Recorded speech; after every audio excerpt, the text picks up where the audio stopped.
In the highlands of ancient Lydia, nestled among slow hills and olive groves, there was a town not known for warfare or riches, but for thread.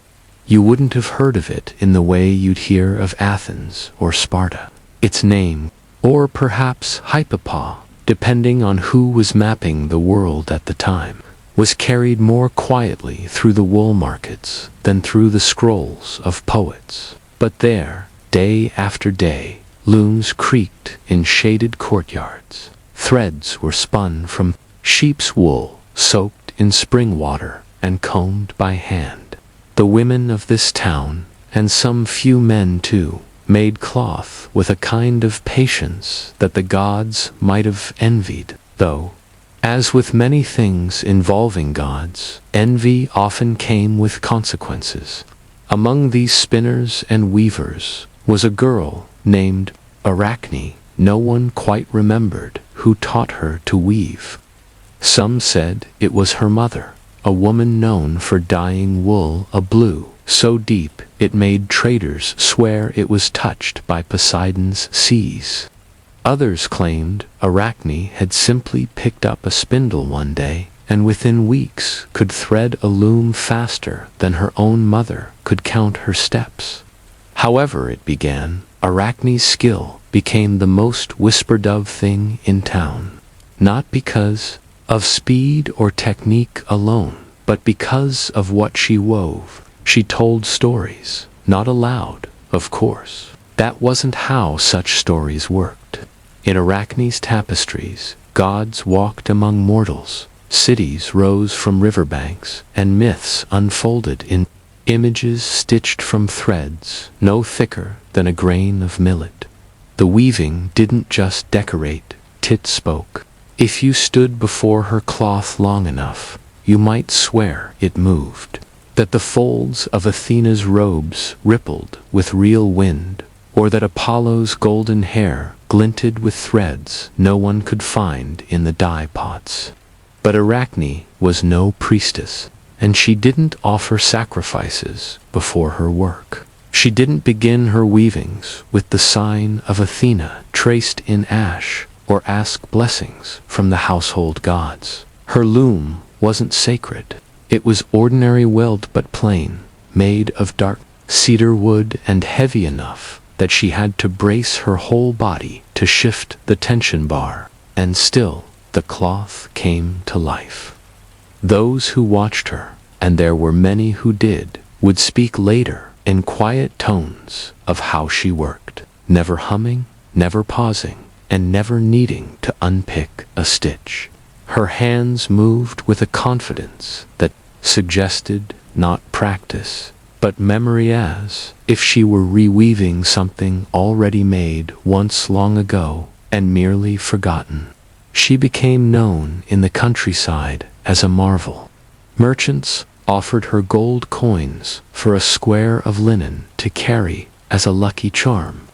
Local priestesses came with clay offerings, asking her to weave patterns for temple robes.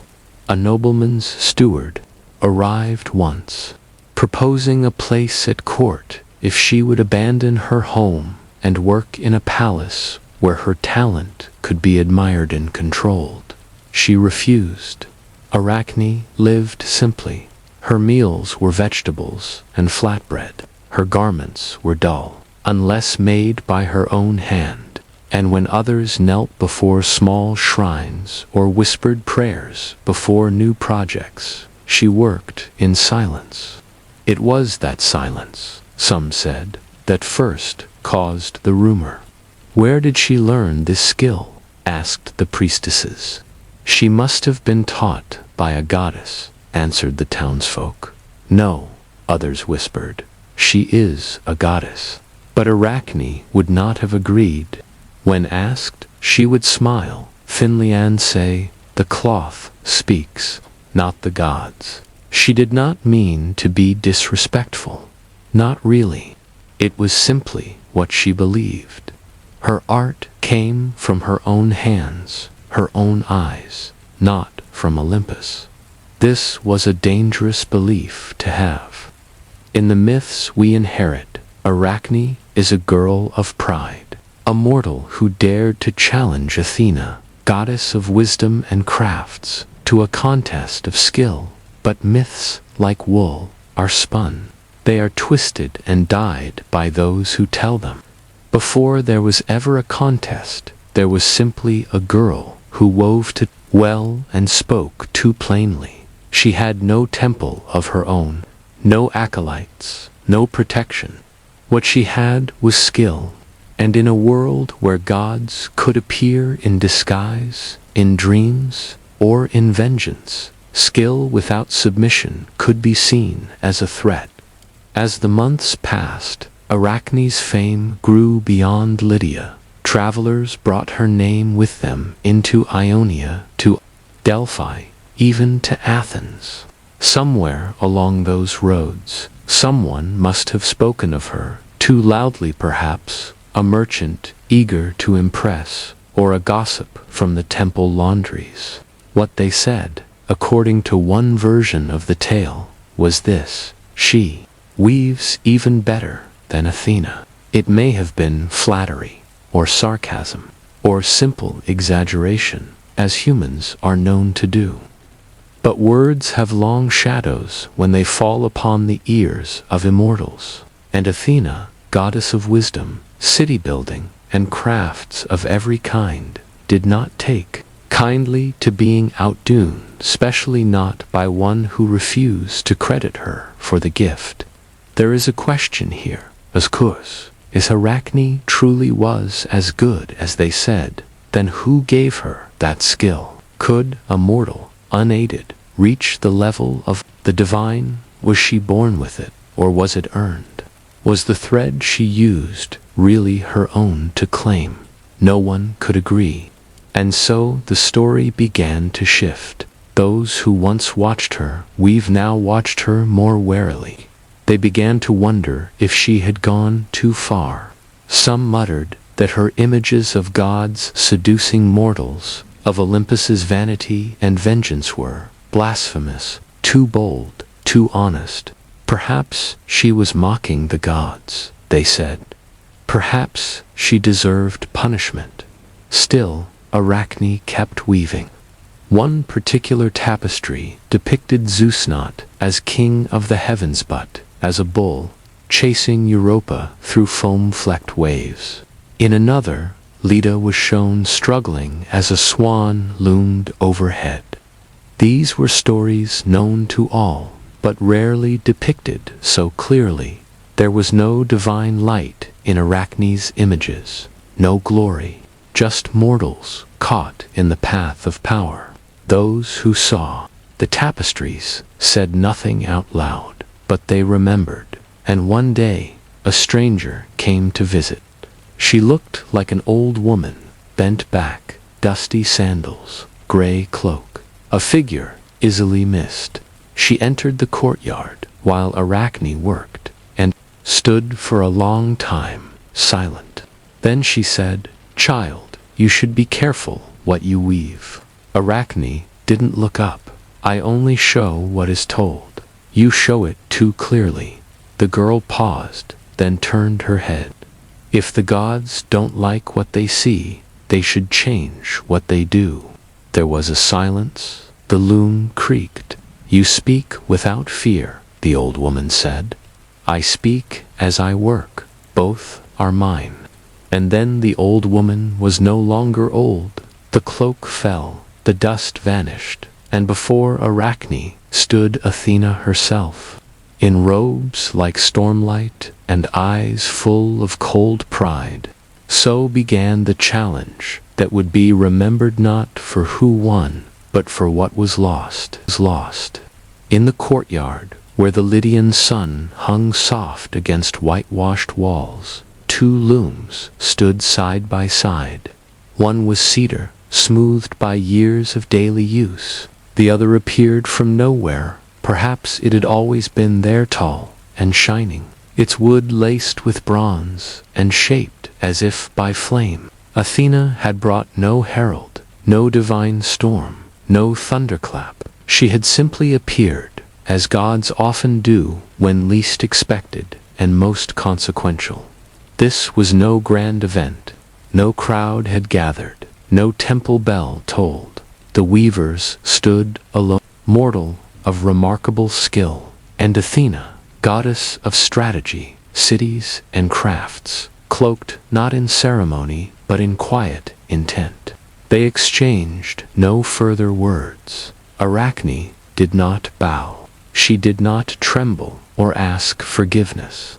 Whether it was courage, stubbornness, or a simple inability to stop what she had already begun, she only nodded once and began threading her shuttle. Athena mirrored her, and so the contest began. Weaving is not fast work. It is rhythmic, like breath or tide. Each pass of the shuttle pulls a weft through warp. Each tightening of the heddle seals it in place. It is repetition, not revelation. But over time, patterns emerge, and those patterns tell stories. Athena, goddess of wisdom, began with glory. Her tapestry was bright, gold and sea blue, ivory and flame. It showed Olympus as it wished to be seen, the 12 gods in perfect harmony, enthroned and robed in majesty. At the center sat Zeus, his lightning held loosely like a scroll. To one side stood Hera, radiant and untroubled. Around them, Apollo strummed his lyre. Demeter offered wheat. Poseidon raised his trident above the curling sea. All was balance, order, power.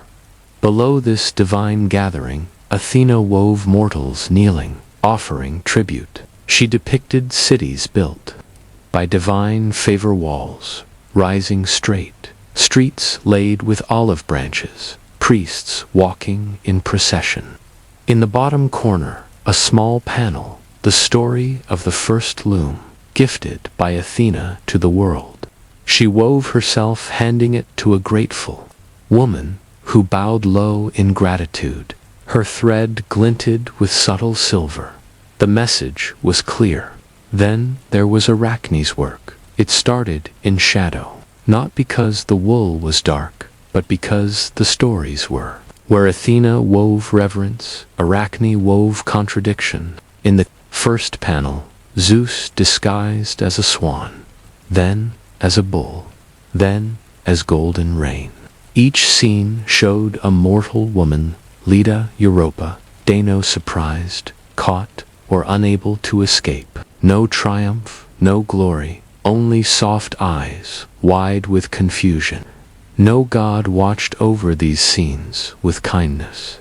Next came Apollo, chasing Daphne as her hands became branches. Then Poseidon and Medusa in the temple of Athena, the moment made still in colored thread. And finally, a quiet scene, a mortal woman kneeling not in worship, but in despairs. A deity walked away, robes untouched by the consequences left behind. Arachne's thread was finer than silk, but dull in color. No shine, no silver, yet the images felt real. Athena paused more than once as she watched.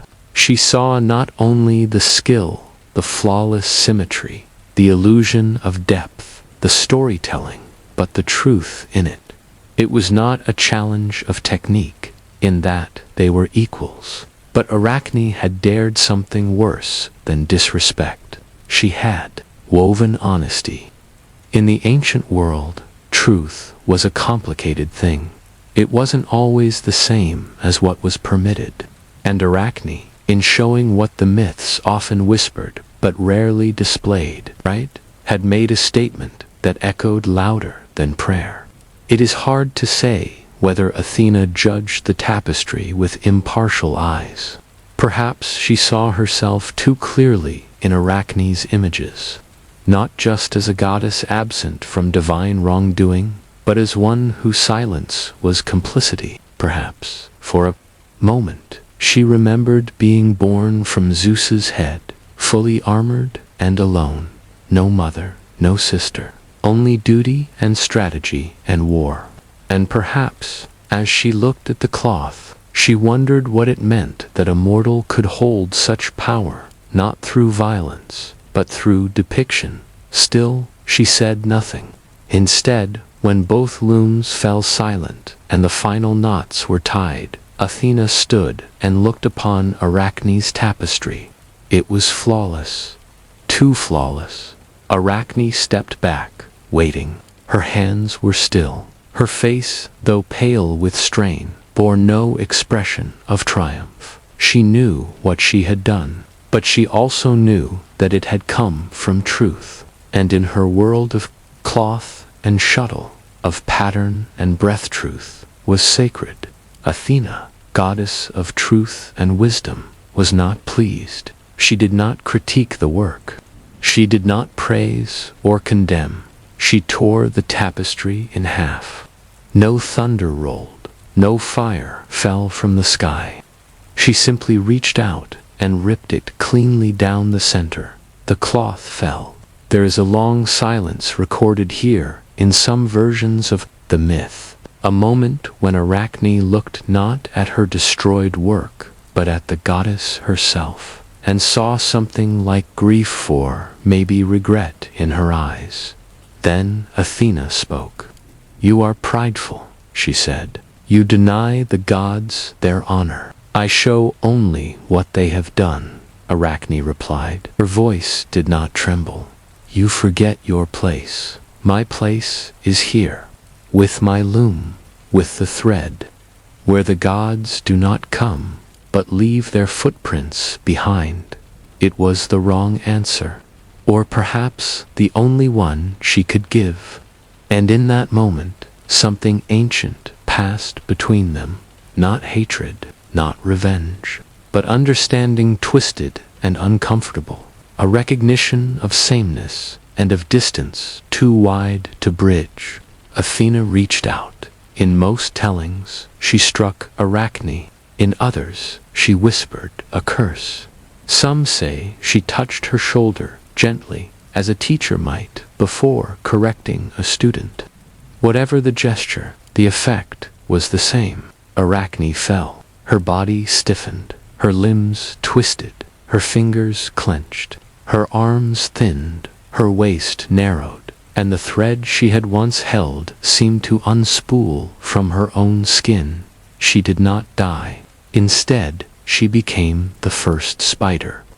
In time, people would say it was mercy, that Athena, moved by Arachne's talent, spared her life and let her continue weaving forever in a new form, a creature who spins endlessly, silently, alone. But in the moment, there was no mercy, only transformation, only a girl who told the truth and was punished for telling it too clearly. The gods are rarely remembered for what they feel. They are remembered for what they do. And so Athena was not remembered as hesitant or regretful or torn. She was remembered as the one who punished pride, the one who turned a girl into a spider, the one who tore the tapestry that dared to show Olympus without its shine. But Arachne transformed, reduced, or liberated, depending on who tells the tale, was remembered to. Not loudly, not in temples or poems or carved on the walls of marble halls. She was remembered in corners, in rafters, in the creases of barns and beneath roof tiles, in the hush of the spindle room and the whisper of a shuttle passing through. Well, you see, the spiders that came after Arachne were not large or terrifying. They were small, almost invisible, but they spun day after day, season after season. They made patterns no bigger than a palm, suspended across thresholds and eaves. Patterns so intricate that even the gods, had they looked closely, might have paused. Women, especially, noticed them. The weavers in Lydia, the clothmakers in Athens, the wool-combers of Lesbos, and the linen spinners of Crete. They watched these creatures move in steady rhythm, and something in them stirred. They told their daughters the old tale in hushed voices, never in front of a priest. Not because they disbelieved the gods, but because they understood something the gods never seemed to. That truth often came from the hands, not the tongue. And that skill is a kind of resistance. There are practical details to know here. The tools of weaving in the ancient world were simple but exacting. Warp-weighted looms required careful tensioning. Threads had to be spun by hand, sometimes using little more than a drop, spindle, and thigh. Natural dyes made from crushed insects, roots, berries, ash-colored wool that could not be washed too harshly or stretched too tight. And every finished cloth bore slight irregularities, a loose thread, a crooked line, a knot too large to hide. Weavers lived in those imperfections. Arachne, in contrast, had woven the perfect tapestry, and it was that perfection that made her dangerous, not because it was divine, but because it wasn't. It was human perfection, born of effort, vision, and truth-telling. Over time, her story became one of warning. Mothers told daughters, do not boast like Arachne, do not mock the gods, work well, but stay humble, praise Athena with every stitch. And yet, in secret, some girls stitched small spiders into the corners of their cloth, barely visible, tucked behind a hem or within a fold, not as defiance, not really, but as a way of remembering, a way of saying, I see what you saw. I see how thread can tell stories others fear. Even priestesses who blessed the looms whispered the name, sometimes not aloud, but in their thoughts. Because every loom creak, every tangled shuttle, every quiet hour spent with eyes burning and hands aching, these were not things the gods helped with. These were mortal efforts, and Arachne had made that effort matter. The Romans took up the story, of course. Ovid, in his Metamorphoses, gave it a poetic edge, emphasizing the pride, the punishment, the transformation. He described Arachne's final moments in lines of heavy sympathy, painting her less as a villain and more as a cautionary figure, undone by her own brilliance. But even his version couldn't erase the underlying truth that Arachne had been right. Her tapestry had not lied. She had shown the gods as they were, in the myths fallible, cruel, inconsistent, and for this she was punished. In that sense, Arachne's fate mirrored many others in Greek stories, those who speak too clearly, see too much, or challenge what should not be challenged. Prometheus, Cassandra, Niobe, figures who were not wrong, but simply inconvenient. Still, the spiders spin. In every attic, in every shadowed beam, in every ancient place where stories once hung in the air like dust, they work. Their webs catch more than flies. They catch memory. They catch quiet defiance. They catch the belief that not every story needs a blessing to be true. And if you watch long enough, in the right kind of silence, you might begin to see the thread, as Arachne once did, not just as material, but as voice, as legacy, as pattern without end. So the next time you brush aside a spider's web, or see one glinting in the morning light, remember that it is a tapestry, too small, unnoticed, but woven with purpose. Before Athens was Athens, it was a nameless hill, a rocky outcrop near the sea, marked by little more than dust, goats, and silence. The land had no marble temples, an olive scrub, stone, and thorn, and the thin sound of cicadas rattling their wings in the dry grass. But like all things in the world, the gods touched even a nameless hill could become a place of consequence. This story is not about war. It is not about conquest, or grand heroes, or monsters vanquished. It is about a gift, a quiet one, and the long, slow consequences of what is planted in silence. It began, as many Greek myths do, with a disagreement among gods. Poseidon, lord of the sea, bearer of trident and earthquake, had cast his eye inland. He was not content with ships and waves and the prayers of fishermen. He wanted a city, a place where mortals would build temples to him with white stone and thunderous hymns, far from the salt spray and shifting tide. Athena, goddess of wisdom, crafts, and cities, wanted the same city, harbor. Traders passed often. There were hills nearby for grazing and fields for growing barley, and it stood just high enough to feel the breath of the gods on its crown. The city not yet named, and the people would choose which gift they valued more. Whichever god they chose would become the city's patron and protector. Their name would become the city's name. A rare event, divine competition without violence. Poseidon went first. He stood on the hill, trident in hand, and struck the rock with a single blow. The ground shuddered, and from the place he struck, water burst forth, high and fast, cascading like a spring from the stone.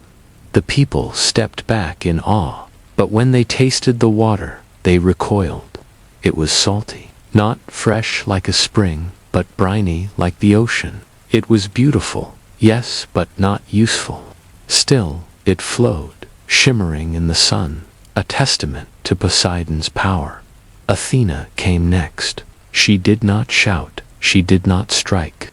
She stepped forward and knelt, pressing her fingers into the dry earth, and from that place, a small tree began to grow. Slowly, quietly, an olive tree. Its trunk was narrow, its leaves were pale green and silvery beneath. Its fruit was not yet ripe, but the people understood. The olive could give oil, food, light. Wood it could last for generations. It was not grand. In many versions of the myth, the people of the hill later Athenians chose Athena's gift because it was more useful. In others, it was the women of the town who voted for her, valuing the tree for home and hearth, for cooking and lamp oil. In still others, the gods themselves looked at both offerings and declared Athena's the wiser gift. However it was decided, the result was the same. Poseidon turned away in fury, and some say he flooded parts of the land in his anger. The earth shook beneath his retreating feet, but he left the hill behind, and it became Athens, named not for a warrior, or a hero, or a storm, but for a tree.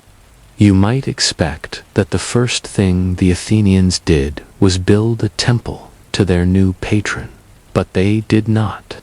They fenced the tree. It stood on the hilltop alone, and they surrounded it with stones, not to trap it, but to protect it. They placed offerings at its roots, olive oil in simple clay pots, woven wreaths. They burned incense, not in great braziers, but in small, cracked bowls, and they waited. Over years, the tree grew, its branches thickened, its roots spread, it bore fruit. The first oil was harvested, not for food, but for ritual. Stored in long, narrow amphorae, it was used to anoint wrestlers, light lamps in temples, and bless new looms. That oil became the most sacred item in all of early Athens, not because it was divine, but because it was born of divine favor and human labor. You see, the olive tree does not thrive overnight. It needs time, dry soil, patience, but it endures. city itself, Athens, was not the strongest polis. It did not begin with a mighty army or vast wealth. It grew slowly on trade, on thought, on craftsmanship. Its power, when it came, was not explosive, but cumulative, like the olive. It stretched roots deep before it bore fruit. Even in their wars and mistakes, Athenians looked back to that tree. It stood on the Acropolis, even after temples were built around it. The Parthenon itself rose nearby, massive and glittering, but the tree remained unmoved, unfelt. It became a symbol not just of Athena, but of a certain kind of hope, that what is useful can also be sacred, that the quiet gift matters more than the dramatic one, that cities, like trees, take time. In time, the tree was burned. This happened centuries later, during the Persian invasion. Xerxes' army swept into Athens, torching temples, breaking statues, razing sacred places. The Acropolis was not spared. The olive tree was blackened, its bark curled inward, its branches snapped and twisted. But the Athenians returned after the Persians had gone, and they found a single green shoot sprouting from the burned stump. It grew again, and this regrowth became legend. The olive tree, though burnt to the root, sprang up again the very same day. It was not only a symbol of divine favor, but of survival, quiet, persistent, slow. Some say it still flows, hidden beneath the rock of the Acropolis, its salt water trickling deep underground. Others say it dried up the day the Athenians chose Athena, or perhaps Poseidon reclaimed it. But no one fenced it in, no one prayed beside it, and famine. We end this section not with a moral, but with a question. Why did a god choose to offer a tree? Why did a goddess of war offer something so gentle? And why did the people remember it, not with stories of thunder and conquest, but with patience, pruning, and roots? Olive trees do not demand attention.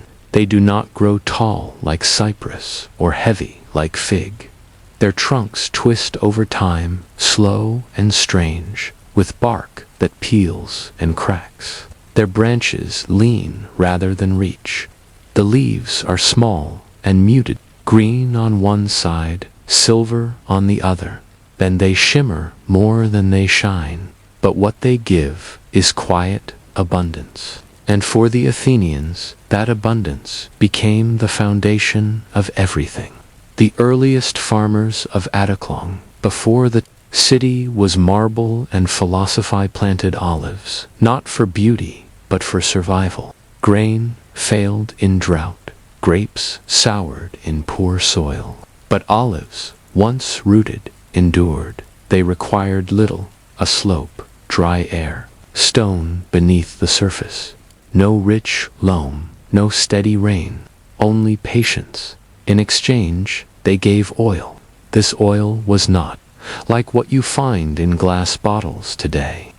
It was cloudy, sometimes greenish, sometimes golden, sometimes nearly black. It smelled strong, but it was useful. It was fuel for lamps. It was food mixed with herbs, drizzled over bread, poured onto lentils. It was medicine, rubbed into wounds. It was soap, though not quite as we know it. It softened leather, oiled armor, polished bronze. In Athens, it was currency, not coin, but value. By the 6th century BCE, the olive oil industry in Athens was no longer just a matter of subsistence. It was regulated, protected, prized. The Athenian state passed strict laws about the olive tree. It was illegal to cut one down even on your own land without official permission. Inspectors were appointed to ensure trees were not damaged. The city kept careful count of its most ancient groves, especially those thought to be descended from Athena's original tree, which they called Moriae sacred olives. These trees were public property, even when they grew on private land. Their fruit belonged, in part, to the goddess. Their protection was the responsibility of the whole city. It's a quiet kind of control, but it meant that even the gods' gifts had rules. Oil was stored in tall, narrow jars called amphorae, but not just any amphorae. In Athens, they made Panathenaic amphorae black figure vases, awarded as prizes in the Panathenaic Games, the grand festival held in honor of Athena every 4 years. Victors in foot races, wrestling, javelin, and poetry received these jars, sometimes as many as 140, each filled with sacred olive oil. These vases were decorated with an image of Athena in full armor on one side, and the sport of the victor on the other. They were not decorative. They were heavy, practical, sealed with wax and cloth, and carried on carts through the city streets like treasure, because they were a full Panathenaic amphora could hold roughly 40 liters. That much oil from sacred trees could feed a household through winter, or be sold for considerable coin. Winning a race in Athens meant warmth and light for months. Oil lit more than homes. It lit temples where clay lamps burned before statues. It lit bathhouses where soft yellow flames reflected off wet tiles. It lit schools and workshops and private homes where people worked late into the night over scrolls and looms.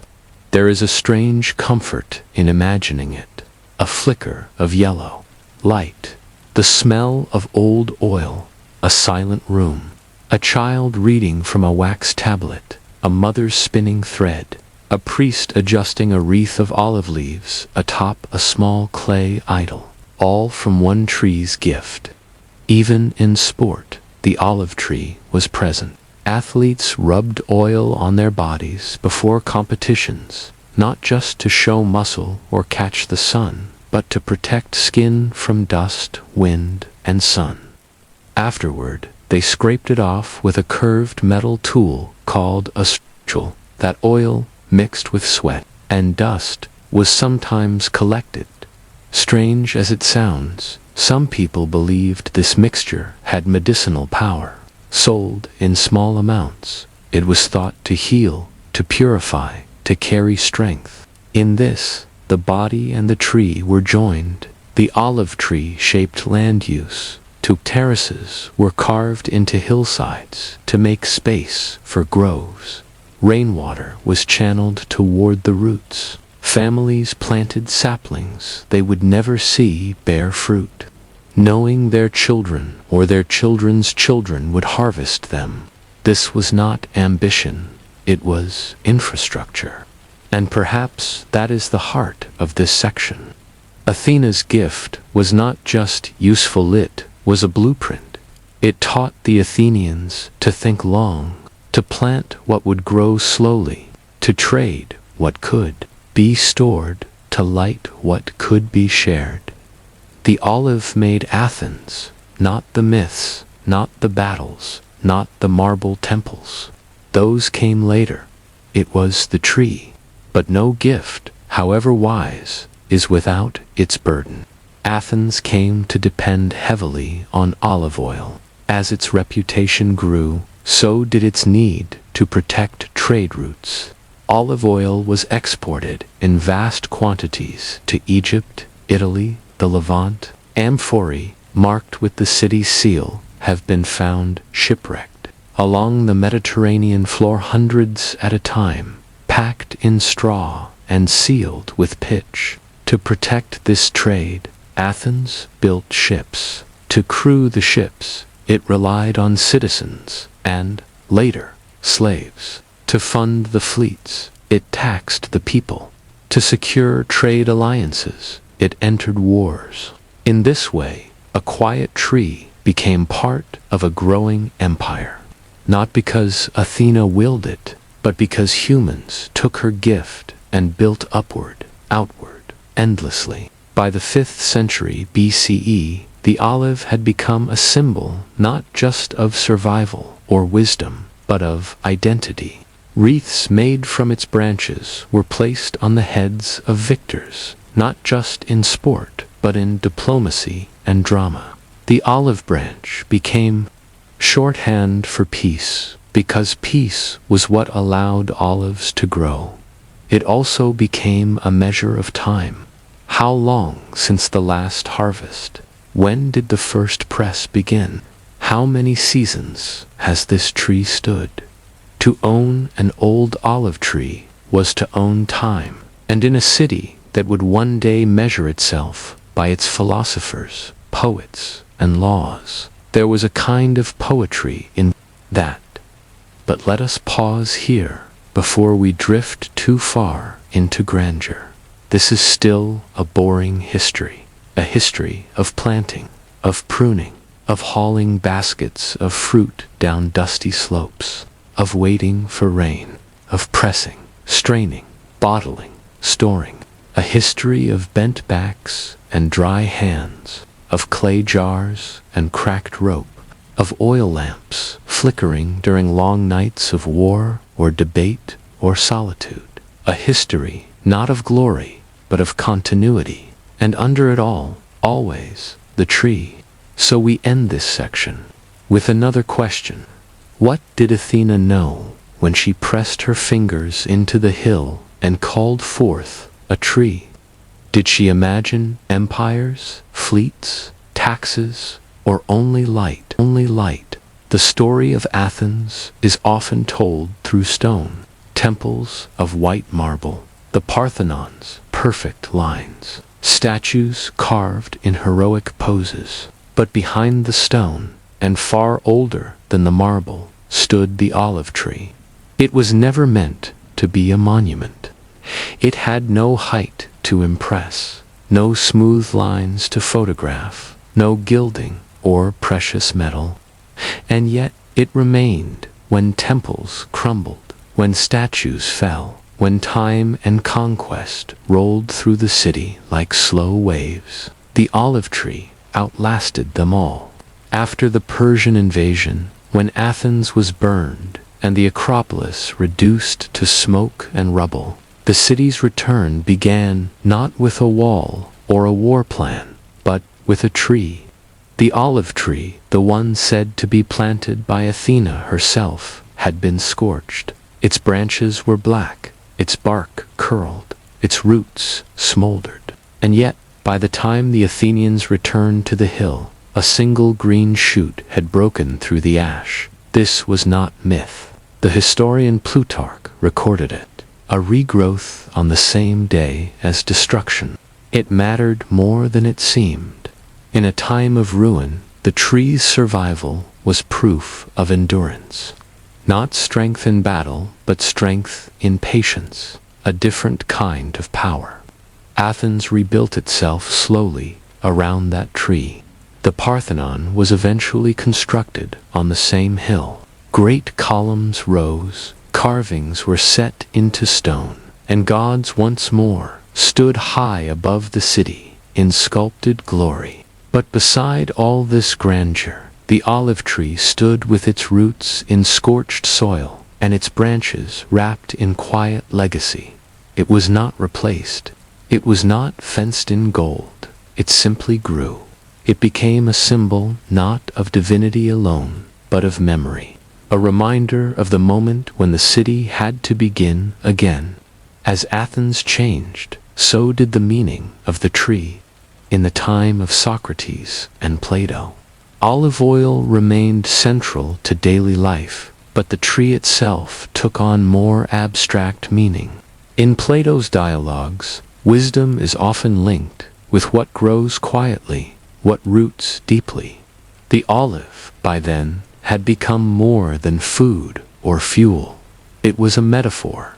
It showed up in philosophy, a tree that feeds without consuming, that gives without destroying, that lasts without demanding worship.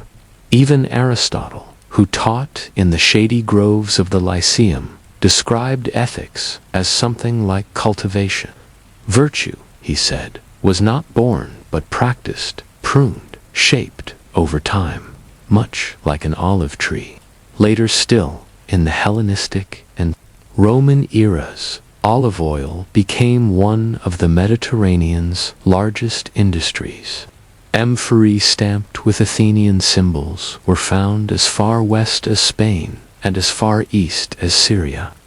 And still, the original tree was remembered. Tourists, yes, even then came to Athens to see its marvels. They visited the theaters, the temples, the gymnasiums, but many also climbed the Acropolis to look upon a single, unassuming tree and hear the story.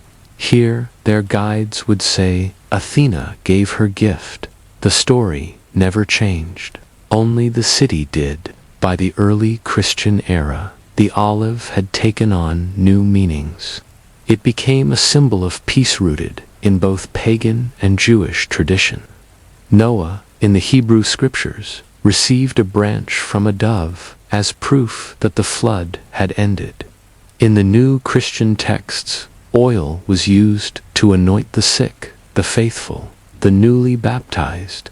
It moved from politics to poetry, from economy to liturgy, but its root remained. Even under new empires, new religions, new philosophies, the olive tree continued to be planted, pruned, and passed down, not because anyone commanded it, but because it made life livable. It was still oil for lamps, warmth for winter, food for the poor. It was still Athena's gift, even when Athena herself was no longer worshipped. There is a simple fact that speaks more than myth. Today, on the Acropolis of Athens, a tree still grows where the ancient one once stood. No one claims it is the same tree, and yet it is still called Athena's olive tree. It is cared for, not worshipped, just respected. People walk past it on their way to see the ruins of the Parthenon.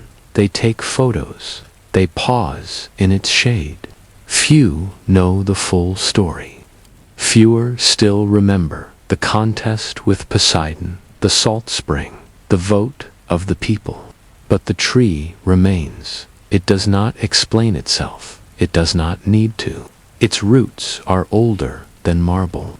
Its leaves outlast empire. So let us end not with Athena, or with the laws that protected the sacred groves, or the games where amphorae were awarded by the cartload. Let us end with the hands of the men and women who pressed olives by foot in stone basins, who trimmed branches each season, who poured oil into jars sealed with wax, who lit lamps in silence, who placed small olive branches on family altars, not for glory, but for gratitude. Let us end with those who understood that the most powerful gifts are the ones that go unnoticed. And here is the final question. If you could choose between a spring of glittering salt water or a single tree that feeds generations, which would you choose? In the stories told of Olympus, Hera is often framed through reaction. She is the wife, the wronged queen, the furious goddess who throws dishes, hurls curses, or transforms rivals into beasts. She is remembered for her rage, but this is too simple, because Hera, queen of the gods, goddess of marriage and oaths, did not rage like fire. She burned slowly. Her wrath was not quick. It was patient, deliberate, and above all enduring. This is a story not of sudden punishment or divine bolts from the sky, but of long-held consequences, of grudges that spanned lifetimes, of vengeance delivered not in a single blow, but over years, even decades. And it begins, quietly enough, with a wedding. The marriage of Hera and Zeus is one of the oldest myths in the Greek tradition, but it is rarely told as a love story. Zeus, king of gods, had pursued Hera for a long time. She was his sister, yes, but more than that, she was his equal. She represented order, tradition, and the sacred bond between two joined in oaths. Hera resisted him. Some versions say she refused his advances for 300 years. Others tell a stranger tale, that Zeus transformed himself into a wounded bird. And when Hera took pity on the creature, he changed back into himself and embraced her. However it happened, they were wed, and the wedding was celebrated with great fanfare. The earth bloomed. The Horitha goddesses of the seasons spread flowers. The gods brought gifts. Gaia herself offered a tree with golden apples. But beneath all this celebration was a single, quiet truth. This was not the marriage Hera wanted. It was the marriage she accepted. What followed was not a happy union. Zeus, restless and powerful, had little regard for vows. He wandered. He took mortal lovers and divine ones, nymphs, queens, priestesses. He hid in clouds, and rain became bulls and eagles. And each time Hera saw, but she did not always act right away. Instead, she waited. And here is where the story shifts. Because Hera's vengeance was not random. It was rarely aimed at Zeus directly. Instead, she turned her focus to those he had touched, especially the mortal women, and even more so, their children, not because they were to blame, but because they were vulnerable. And Hera's anger was like the ocean tide, inevitable, steady, and slow. One of the earliest examples of this is Semele. Semele was a mortal princess. She caught Zeus's attention, and he visited her in secret. When Hera learned of the affair, she did not confront Zeus. She visited Semele in disguise, appearing as an old woman, kind and curious. The two spoke, and Hera, in her false skin, planted a seed of doubt. If the man who visits you is truly Zeus, why does he hide his form? Semele, young and uncertain, listened. The next time Zeus came, she asked to see him in his full glorious proof of his divinity. He refused at first, but she insisted, and so Zeus, bound by oath, revealed himself not as a man, but as lightning, as a storm, as a force no mortal can look upon. Semele burned, and Hera never lifted a hand, but Semele was pregnant when she died, and from her ashes Zeus rescued the unborn child. Dionysus sewed him into his thigh to keep him safe until birth. Hera did not forget this. Years later, when Dionysus wandered the earth, spreading wine and madness, Hera sent agents after him. She drove him from cities. She inspired rulers to reject him. She cast madness upon those who followed him too closely. It did not matter that he was innocent. It mattered that he was proof of betrayal, proof of disregard, proof that the goddess of marriage had been made a fool. And so she punished, not once, but for decades. Then there is Leto. Leto was a Titaness, quiet and dignified. When she became pregnant by Zeus, Hera declared that no land under the sun would offer her shelter to give birth. It sounds like a metaphor. It was not. Hera scoured the world, demanding every land deny her. Leto wandered in pain, her children nearly ready to be born. No nation would take her in. At last, a small, floating island, not quite land, not quite sea, a loophole. There Leto gave birth to twins, Artemis and Apollo. Even then, Hera made the birth difficult. She delayed Eileithyia, goddess of childbirth, from attending. Leto labored alone for 9 days, and still Hera did not act directly. She let the world turn against those she disliked. She used rules, oaths, and influence. No thunder, no spear, just time. Most famous of all is Heracles, Hera's namesake. Ironically, his name means glory of Hera. He was the son of Zeus and Alcmene, a mortal woman of Thebes, and from the moment he was born, Hera worked against him. She delayed his birth so that another child, Eurystheus, would be born first and inherit a kingdom that had been promised by Zeus to the next born of the line of Perseus, a technicality. Later, she sent 2 snakes to his cradle. They say he strangled them with his bare hands, but the message was clear: you are not welcome. Still later, Hera clouded his mind with madness. He killed his own wife and children in a frenzy. To atone, he was forced to serve Eurystheus, the lesser Manand, complete 12 labors, each more impossible than the last. And Hera interfered. In each one, she sent storms. She strengthened monsters. She moved the goalposts, always just enough to challenge, to humiliate, to test, not to kill, but to break. She failed, but she never stopped trying. All of these stories share one pattern: distance. Hera rarely destroys. She denies, delays, distracts. She moves the world against you. Her tools are the long game: laws, rules, timing. She is not the explosion. She is the erosion. There is one final quiet detail that often goes unnoticed. Hera was also the goddess of women in childbirth. This meant that even as she punished some women, those whom Zeus had touched, she protected others. Ordinary women, women who labored in pain, women whose names were never written down. She was invoked in wedding ceremonies, in oaths between husband and wife, in midwife prayers, in temple dedications scratched into low stone altars by hands, rough from domestic labor.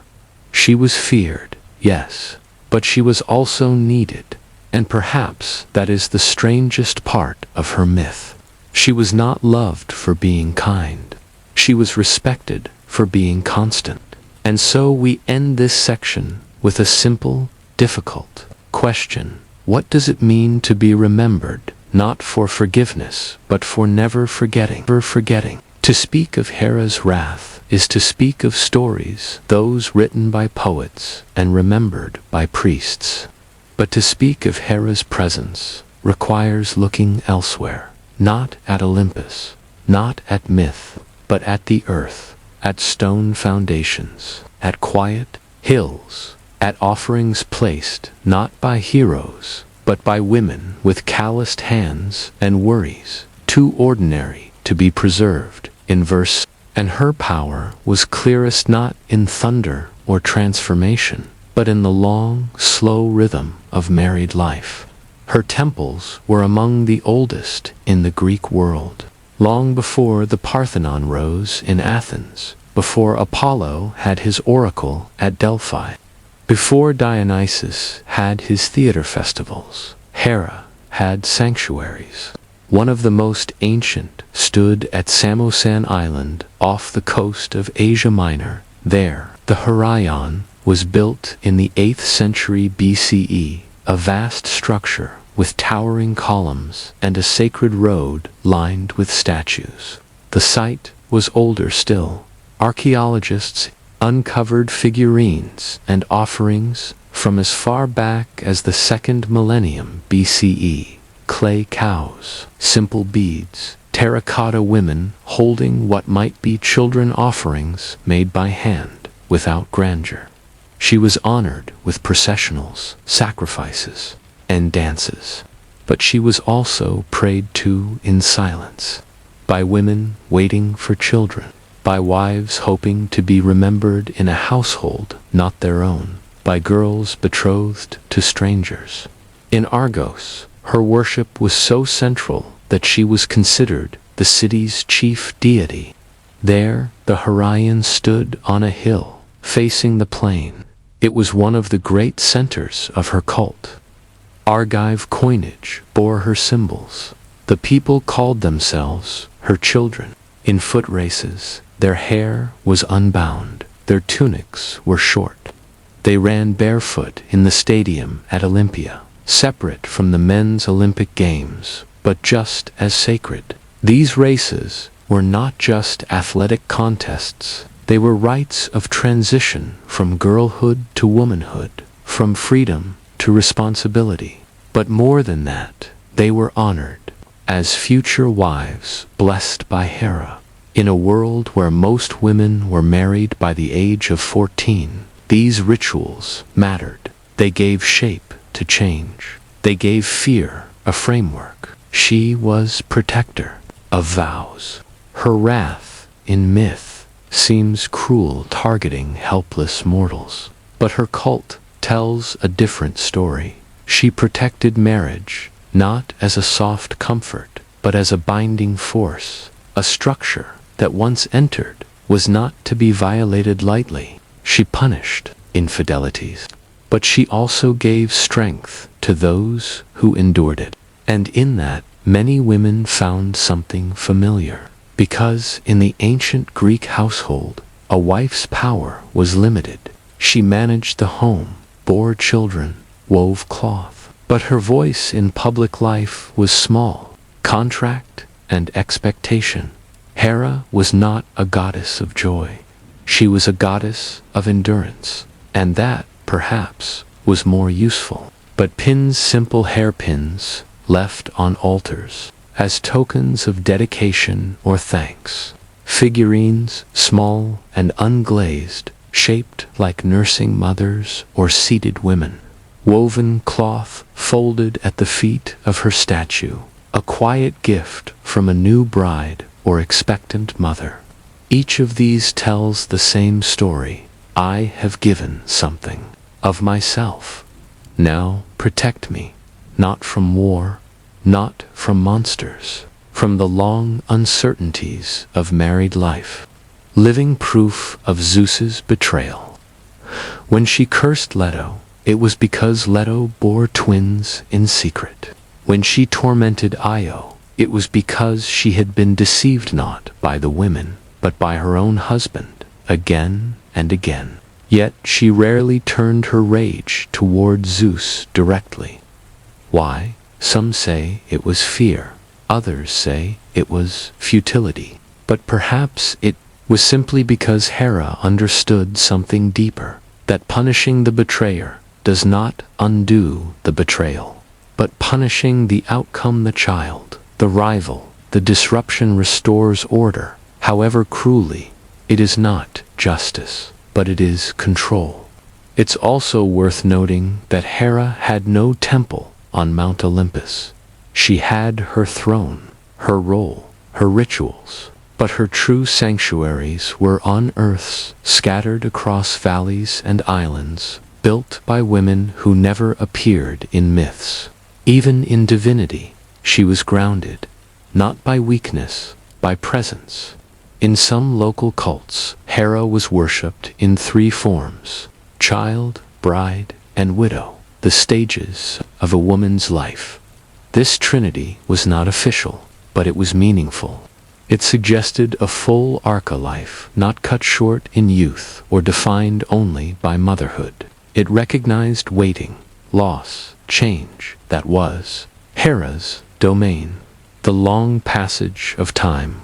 So we end this section not with a tale of vengeance, but a single image. A woman kneels at a stone altar, the clay cool beneath her knees. A cracked terracotta bowl. No one watches, she whispers, not for love or even joy. She asks for strength.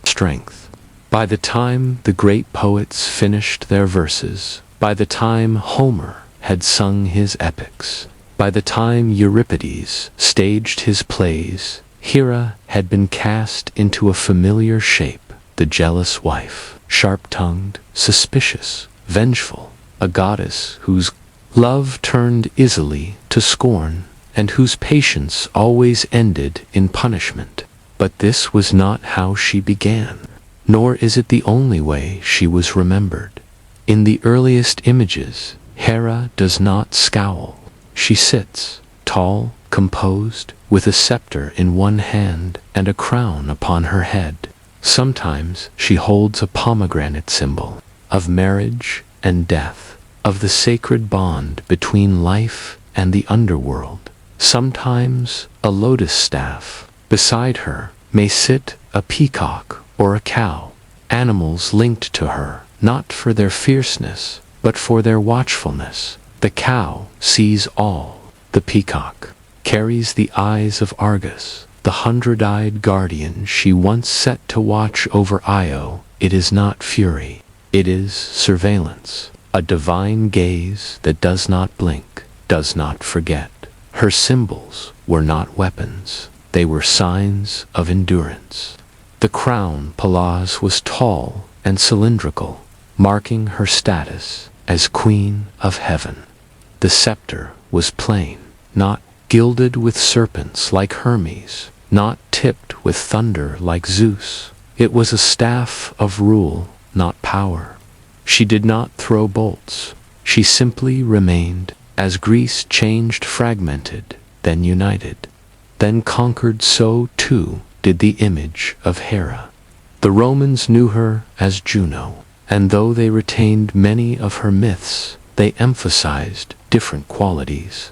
Juno was more civic than personal, protector of the Roman state, patron of women, guardian of matrons and marriages. Her wrath was now tied less to Zeus's wandering eye and more to matters of sovereignty and birthright.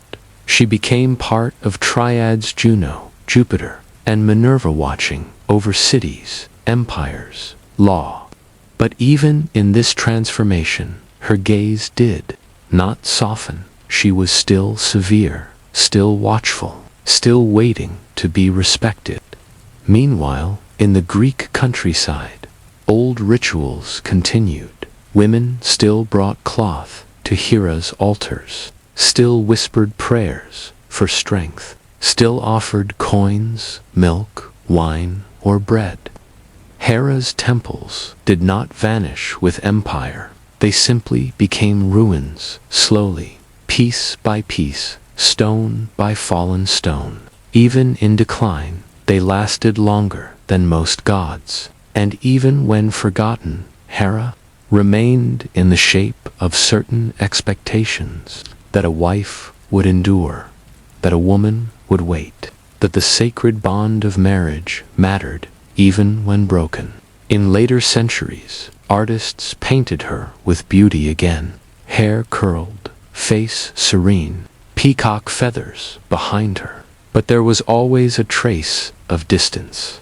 She is rarely smiling, unlike Aphrodite, whose beauty was warm, or Artemis, whose gaze was wild. Hera's face often holds an expression of near indifference, as if she has seen too much to be easily moved, as if nothing surprises her anymore, because she has been watching since the first betrayal.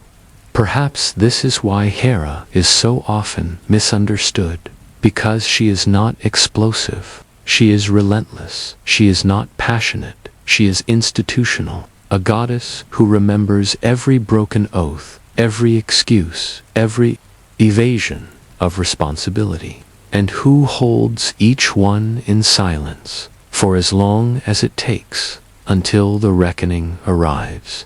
She is not the goddess of forgiveness. She is the goddess of recollection. And in a mythology where so many gods are careless, impetuous, even cruel, there is something strangely grounding in Hera. She expects accountability, not because she is good, but because she refuses to be forgotten. Even today, her name is invoked in quiet ways, not in temples, but in metaphors. A Hera complex, they say, for a woman who demands loyalty, a symbol of jealousy, but also dignity, a warning, but also a reminder. Some wounds do not heal because they were never acknowledged. Her image lingers in the crown, the scepter, the gaze, in the countless women who endure without recognition, in the eyes that see and remember and wait. So we close with this final thought. What kind of power does it take to stay, to watch the world change, and still be seated, to be mocked, feared, forgotten, and yet remain, to live not in fire or glory, but in memory. They were always there, before the gods, before mortals, before even time could be measured by rising suns or falling shadows. The fates existed. 3 sisters, Clotho, the spinner, Lachesis, the measurer, Atropos, the cutter. Together, they shaped the lives of every creature who would ever walk, speak, or die, but not with thunder or flame, not with prophecy or speeches, not with fury, laughter, or glory, no, with thread. Each life was a single strand of wool. Some were short, some were long, some were spun thick, others fine. Some were dyed red, blue, or gold. Most were plain off-white or gray, like the fleece of ordinary sheep. They worked in silence, at the edge of everything.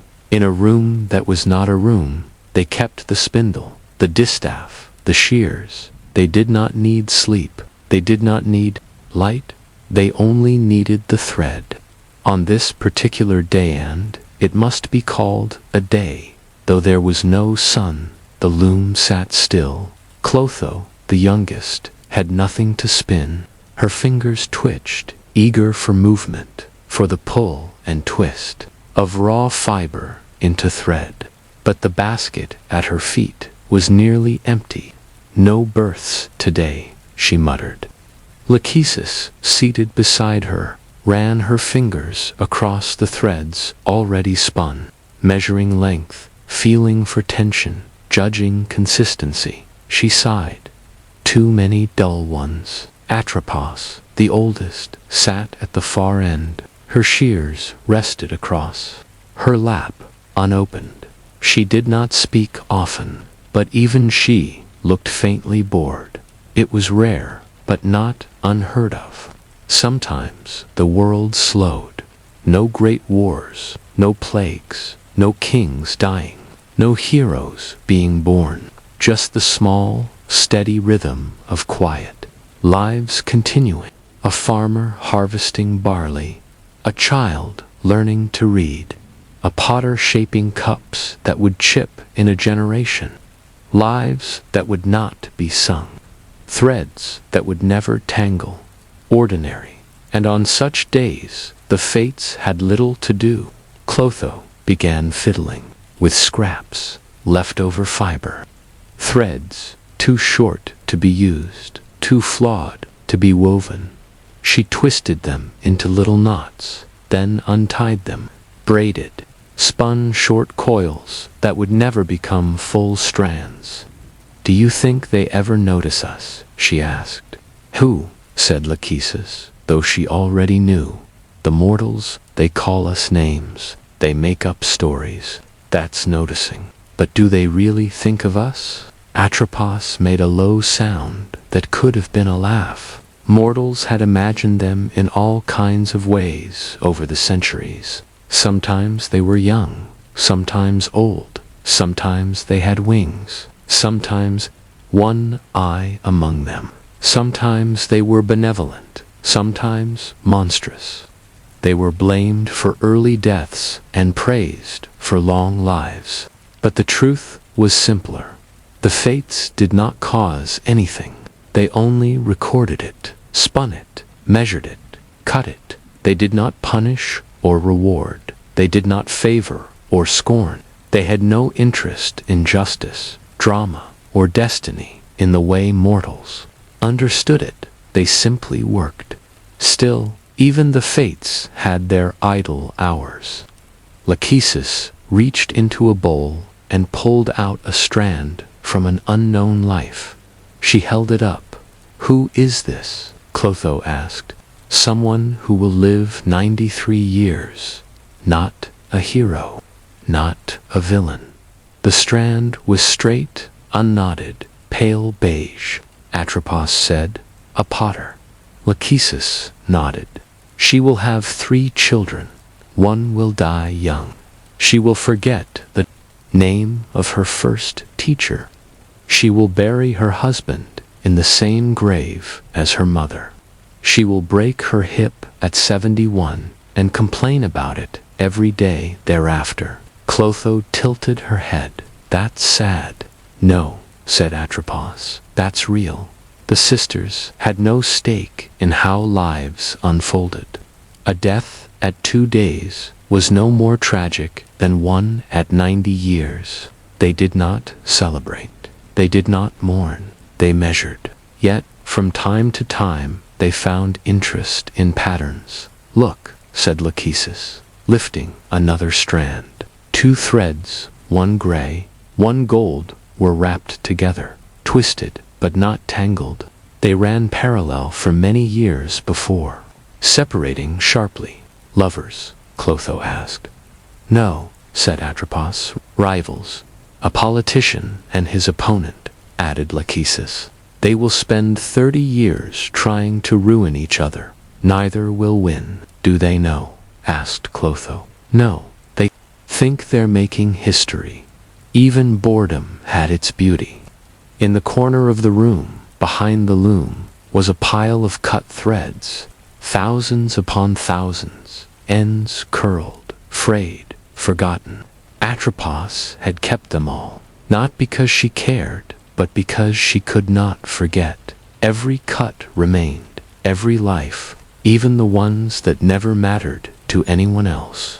And so the sisters sat Clotho, spinning invisible possibilities. Lachesis adjusting threads already laid. Atropos waiting. Scissors closed. Time moved differently in their space. Not forward, not backward. They did not age. They did not tire. They only watched. What mortals called destiny was, for them, routine, and what mortals called meaning was nothing more than one strand among billions. Still, on slow days like this, even the fates found themselves wondering, "What if we wove just one pattern?" said Clotho. "Not just spin and measure and cut, but design." "No," said Atropos. "We don't make meaning. We don't interfere. But just one little loop," Clotho mused. Lachesis frowned. "One loop becomes a knot becomes a tangle, and a tangle," said Atropos, "becomes a myth." The 3 fell silent. Somewhere, far below, a newborn cried for the first time. A new thread appeared. Clotho reached for it, quietly delighted. Finally, she whispered, "And so we end this section with a quiet thought. If the fates do not decide our stories, but only measure them, then who, exactly, does? It was not often that the gods were afraid. They ruled from Olympus with storm and flame, moved the seas and skies, seduced and transformed and punished without remorse. Mortals trembled in temples, prayed under marble statues, and whispered names into the wind, hoping to please someone far beyond reach. But there were 3 beings even the gods did not cross: Clotho, Lachesis, Atropos, the Moirai, the Fates. They were not subject to bribes. They could not be wooed. They answered no prayers, and they did not lie. When a thread was measured, it would not stretch. When it was cut, it did not rejoin. Not even Zeus could change that. In the myths, Zeus is portrayed as ruler of all, thunder in hand, king of gods and men, but even he, at times, bowed to the fates. In the Iliad, when his mortal son Sarpedon is about to die in battle, Zeus considers saving him. But Hera reminds him, if you do this, all the other gods will want to do the same. The threads will unravel, the order will fail. And so Zeus watches his son die. He sheds tears that fall as blood upon the earth, but he does not interfere. The thread had already been spun. Other gods tried. Apollo, the god of healing, once attempted to save a friend from death. He struck down the fates' servants, those who carried out death's errands, but he was punished, sentenced to labor as a mortal for 9 years. Even gods cannot uncut what has been cut. The thread is law, not justice, not morality, not kindness, only finality. This frightened the gods, because they, too, had threads, longer, yes, stronger, perhaps, but not unbreakable. Immortality was not the same as infinity, and the fates did not speak, they did not warn, they did not explain, they simply worked. Some gods pretended not to notice, others offered rituals or sacrifices in quiet desperation, though the Moirai never asked for worship. Still, mortals built shrines to them, small, secluded ones, no grand temples, no massive festivals, only simple offerings, coins, threads, folded. Cloth prayers were whispered in secret, not to change fate, but to understand it, to bear it. Among mortals, the idea of fate was everywhere. They gave it many names: Ananke, necessity; Moira, portion; Hymarmene, that which has been allotted. Some believed it was written in the stars. Others believed it lived in the earth. Still others thought it moved invisibly through every breath, every choice. Even philosophers struggled with it. Heraclitus said that character is destiny, that who you are shapes what becomes of you. Plato imagined souls choosing their fate before birth, forgetting the choice until death. The Stoics taught that fate was the universe itself, a chain of causes, unbreakable, logical, divine, not a punishment, a pattern. And yet people still resisted. Prophets and oracles claimed to glimpse fate and guide others through it. Heroes fought fate, hoping strength or cleverness could rewrite what was foretold. Parents abandoned children to avoid dark predictions, only to cause the very outcome they feared. Think of Oedipus, abandoned to avoid a prophecy that he would kill his father and marry his mother. In being sent away, he fulfilled it. Think of Achilles, told he could live a long, quiet life. He chose death, but on his terms. Even knowledge of fate did not prevent it. In some stories, it made it inevitable. The fates were not cruel, but their work could feel cruel to those who believed they had choices. Clotho never asked why a thread appeared. Lachesis never judged the length. Atropos never flinched when she cut. They were not making a story. They were finishing one. Still, people told tales that tried to soften them. One story claimed the fates could be bribed with cakes. Another said that Atropos once hesitated just once before cutting a child's thread. Another claimed that if you lived wisely, they might weave your thread into the sky, turning it into a star. None of these were true, but truth was less comforting than story. Back in their quiet realm, the fates continued their work. Clotho spun, Lachesis measured, Atropos waited. But sometimes, just sometimes, They paused when a thread was especially strange, unusually tangled, or surprisingly vibrant. They did not change its outcome, but they noticed. And in that noticing, there was something like recognition, not love, not sorrow, but a nod, a flicker of respect. Even from eternity, a life well lived could still be seen. And so we end this section with one final question. If even the gods cannot escape fate, what makes us believe we can? As centuries turned and temples crumbled, belief in the old gods faded. No longer did cities carve Clotho's name into stone, or offer coin to Lachesis, or whisper in dread as Atropos hovered at the edge of the cradle or the battlefield. But the idea of fate never disappeared. It simply changed clothes. In the early Christian world, destiny became providence. God, rather than the Moirai, determined the span and shape of every life. Threads were replaced by plans.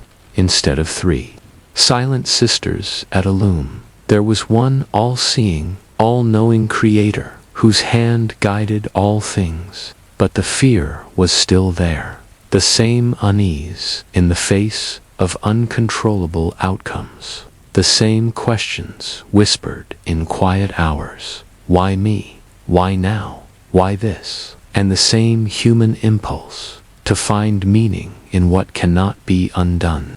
Even as theology shifted, the old stories lived on.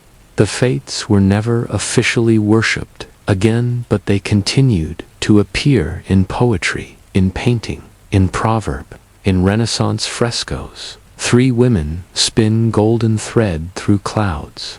In Victorian literature, the image of life as a tapestry returns. In modern language, we still say things like, "It was meant to be," "It's just fate," "Cut short the thread of life." We no longer believe in the Moirai, but we still speak in their vocabulary. What changed, perhaps most of all, was agency. The ancients feared the fates, but they accepted them. In a world ruled by gods and kings, the idea that one's life had a fixed course was not a burden, was an explanation. You were born into your station because of the thread. You died young because of the thread. You failed or triumphed, not because you were good or wicked, but because your portion had been measured before you could protest. There was comfort in this. Cruel comfort, perhaps, but comfort nonetheless. But later ages rebelled. Enlightenment thinkers and modern philosophers rejected fate. They spoke of choice, chance, will. Life, they said, was a series of decisions, not a thread spun in secret. You shaped your own destiny. You climbed your own ladder. You bent the world to your effort. Yet still, when tragedy struck, when things did not go according to plan, people returned to the old words, as if somewhere, deep down, we knew. Not everything can be explained by effort. Not everything can be earned or avoided. Some things just are. So the fates retreated from gods into symbols, from symbols into shadows, from shadows into metaphors. But they never truly vanished. You see them in quiet places, in hospice rooms, where families speak in low voices as a final breath approaches. In journals where someone writes, "It wasn't supposed to be this way." In lullabies sung by tired mothers who hope their children's threads will be long. In stories where a character says, "This is my path," even when they have no map. Even now, some people wear bracelets with threads wrapped around the wrist, not for fashion, for luck, or protection, or memory. A thread, still today, meaning. And so, if you listen closely, you may still hear them, not as mythic beings, not as goddesses, but as a feeling. a quiet knowledge that something invisible is weaving through your days, something older than logic, stronger than fear, not good, not evil, just present, always present. So let us leave them where we found them. Clotho, spinning in silence. Lachesis, watching with calm eyes. Atropos still, with the shears resting across her lap, not waiting for anyone, simply doing what they have always done and will always do. Here is our final reflection. What if fate is not something that rules us, but something that simply accompanies us, unseen, unjudging, and inevitable? In a small town called Colophon, far from temples and palaces, there once lived a girl named Arachne.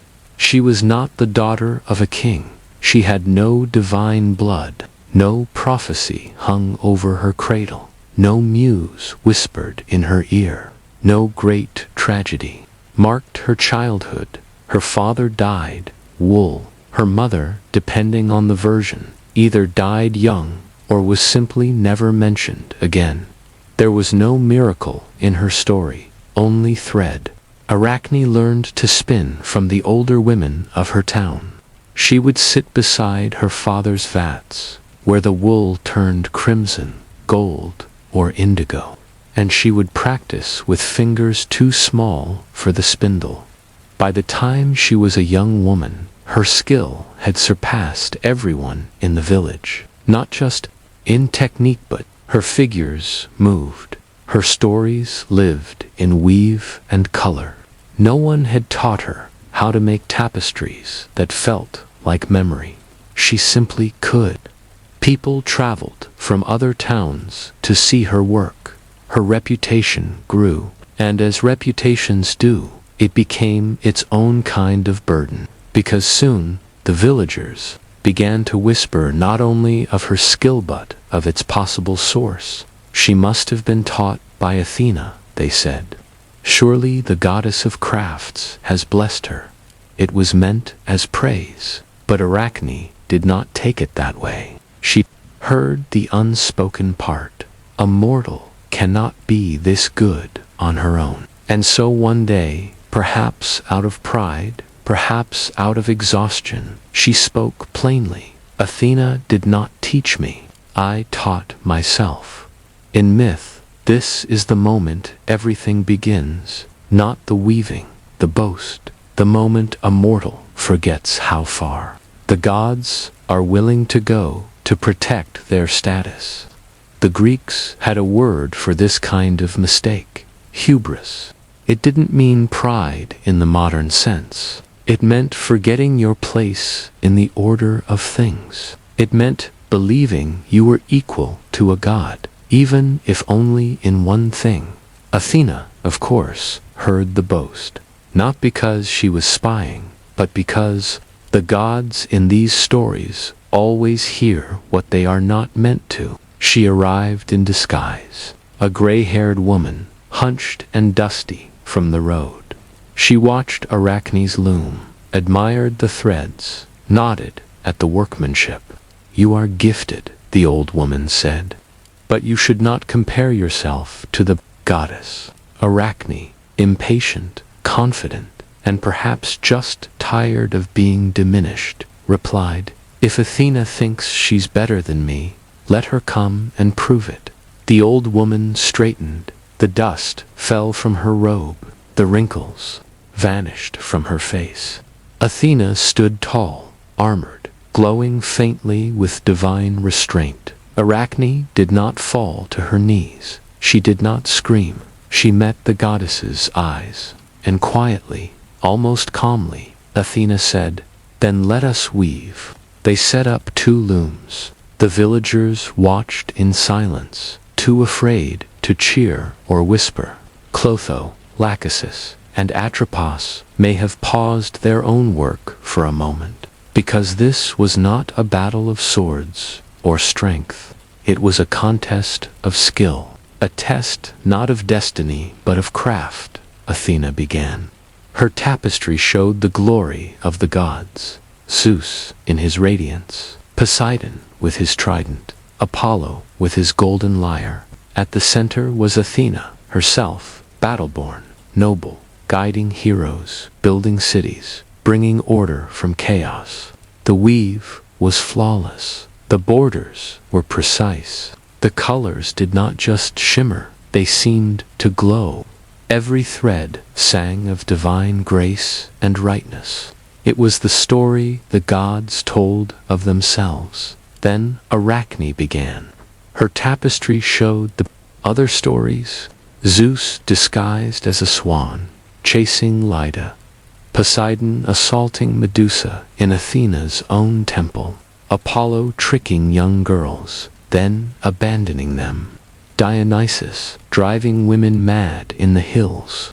Ares laughing as cities burned. It was not sacrilegious, it was truthful. Every figure was woven with care, expression, and depth. The borders told stories. The colors were not divine, they were human, soft, bruised, real. When she finished, the villagers held their breath. Athena did not shout, she did not destroy the loom. She looked at the tapestry for a long time, and then, silently, she reached forward and tore it. Not because it was bad, but because it was perfect, and because it told the truth. A truth no goddess wanted spoken aloud. What happened next depends on the version. In one, Athena struck Arachne down in fury. In another, she simply touched her forehead. In both, Arachne fell silent, ashamed, or broken. Some say she tried to hang herself in despair. Others say she simply collapsed under the weight of divine disapproval. But Athena, even in anger, did not let her die. Instead, she transformed her. Arachne's arms shrank. Her fingers grew long and thin. Her body curled. Her mouth vanished. Her skin darkened. And she became a spider, forever weaving, never speaking, hidden, but everywhere. So we end this section with a thread not of wool, but of question. Was Arachne punished for arrogance, or for telling the gods a story they could not bear to hear? In the centuries that followed, Arachne was no longer spoken of as a girl. She was a creature, a cautionary tale, a whisper in the rafters, a scurry behind a curtain. But the image of her bent over a loom, thread in hand, defying a goddess never, truly vanished. Because while the gods ruled the skies and kings ruled the cities, it was the weavers who ruled the quiet, and their power was quieter still. In ancient Greece, weaving was not a profession, it was a duty. Every household had its loom. Every woman, from the poorest slave to the most revered queen, was expected to spin, dye, and weave. Cloth was not purchased from stores. It was made inch by inch, with thread drawn from fleece, twisted by hand, passed through the heddle and shuttle in long days without applause. It was labor, but it was also language. To weave was to record, not with ink, but with color, pattern, repetition. A bride might weave her dowry. A mother might weave a funeral shroud. A sister might weave a gift for a soldier not yet returned. The warp and weft held meaning that could not be said aloud. And so women spoke through thread about joy, loss, hope, resentment, fear, and sometimes defiance. Even the goddesses wove. Homer tells us that Helen of Troy, before she betrayed, or was betrayed, sat at her loom, weaving scenes of the war unfolding because of her. Not just the beauty, but the cost. Even Penelope, wife of Odysseus, becomes a symbol of quiet resistance through her weaving. Promised to remarriage in her husband's absence, she agrees only after she finishes her shroud. Every day she weaves, every night she undoes the work. 3 years of thread spun forward and backward, a soft rebellion in plain sight. To weave then was not only to create, it was to wait, to endure, to speak in a language the world barely acknowledged. And so Arachne's punishment, if it was a punishment, was also an echo of her life. Athena did not silence her with death. She gave her thread. Over time, the spider became many things, a symbol of patience, of hidden labor, of careful architecture, of solitude. In some cultures, spiders were creators of the world itself. In others, tricksters or guardians of knowledge. But nearly always they were weavers. The Latin word arachneus, like a spider, became arachnid. We speak of arachnophobia, the fear of spiders, but we rarely speak of what they do. They build, quietly, carefully, alone. They mend what breaks. They watch what moves. They live, unnoticed in the corners, much like the weavers who once wove beneath torchlight in cool stone rooms, hoping their cloth would outlast their names. And what of Arachne herself? She did not ask to be remembered. She did not leave behind a temple, or a poem, or a prophecy. Only the memory of her hands, swift, precise, fearless. Only the faint trace of her pattern, copied and recopied through generations of unknown women who wove for homes, not heroes. Perhaps she knew something the gods did not. That thread can outlast marble. That stories told in silk and wool do not need to shout, they only need to hold. And so, from loom to loom, room to room, the image of Arachne persisted, not as a warning, but as a whisper. You are allowed to see clearly. You are allowed to speak in thread. You are allowed to be better. So we end this section with a thought, not of fear, but of patience. If every spider is descended from Arachne, what stories might she still be spinning, unnoticed, around us? In the centuries after the myth was first told, Arachne began to change. Not her form, she remained a spider in the stories, but her meaning shifted. At first, she was a warning. The weaver who dared too much, spoke too clearly, forgot her place. But as time passed, not even a victim, but a mirror. Artists returned to her again and again. In the Renaissance, Diego Velázquez painted the spinner's a quiet, domestic scene of women weaving in a workshop. But hidden in the background was a second layer. The contest of Athena and Arachne, woven into a tapestry itself. A story within a story. Velázquez understood. Arachne was not just about pride. She was about truth, hidden in beauty. A woman making meaning in plain cloth. In later centuries, writers returned to her too. They saw her not as arrogant but honest, not rebellious but clear-eyed. In Arachne, they saw the cost of creation, of telling a story no one once told, of being too good for comfort. Feminist thinkers, especially in the 20th century, began to reclaim Arachne. They saw her not as punished for vanity, but for daring to excel, for refusing to stay small, for speaking, through thread, what could not be spoken aloud. Her tapestry did not lie. It simply held up a mirror to the gods, and the gods looked away. In truth, many myths punished women for being skilled. Medusa for her beauty, Niobe for her pride in motherhood, Cassandra for her honesty, Arachne for her craft. But what these myths reveal is not divine justice. They reveal the fragile pride of those in power, and the quiet power of those who create. To create something honest, something real, has always been dangerous, especially when you are not supposed to, especially when you are not a hero, not a king, not divine, just a girl with thread in her hands. And yet, spiders still spin, their webs still shimmer in morning light. They build even when unseen, they mend even when broken. Their work is patient, intricate, resilient, just like the weavers who came after Arachne, and just like Arachne herself. She did not fight a war. She did not fall in love with a god. She did not die in tragedy.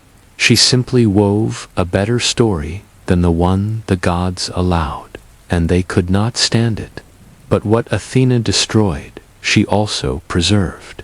By transforming Arachne into a spider, she made her eternal, not praised, not triumphant, but present, thread by thread, web by web, across centuries. And so, in the end, Arachne won, not with thunder, not with prophecy, but with skill, with a loom, with thread, with truth.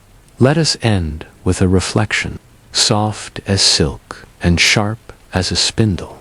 What if the greatest rebellion is to tell the truth beautifully, even when no one wants to hear it? Most myths begin with thunder. A hero is born.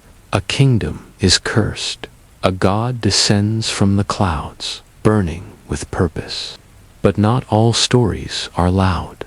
Some begin with a quiet mistake, like a misplaced object, a wrong turn, a moment of distraction. This is one of those stories. It was not a fateful day. The sky was clear. The mortals were farming, selling olives, arguing about taxes, falling in and out of love, just as they did on every other day. On Mount Olympus, the gods were bored. Poseidon had nothing to flood. Apollo's lyre was out of tune. Hera had already rearranged the clouds 3 times. And Hermes' messenger, trickster guide of souls, had nothing pressing to deliver. Which is why he wasn't paying attention when he left his sandals on the wrong cloud. Hermes' sandals were no ordinary shoes. They were winged, light as breath. They were meant to move. But Hermes, distracted by a new riddle he was composing, set them down just beside a drifting fig tree that had been placed somewhat carelessly in the sky by Demeter. Then he walked away barefoot, humming to himself. By the time he remembered, the cloud had moved, and with it his sandals. To a god, this should not have mattered. He could teleport. He could shift shape, ride light, borrow thunder. But Hermes had always liked his sandals. They fit just right.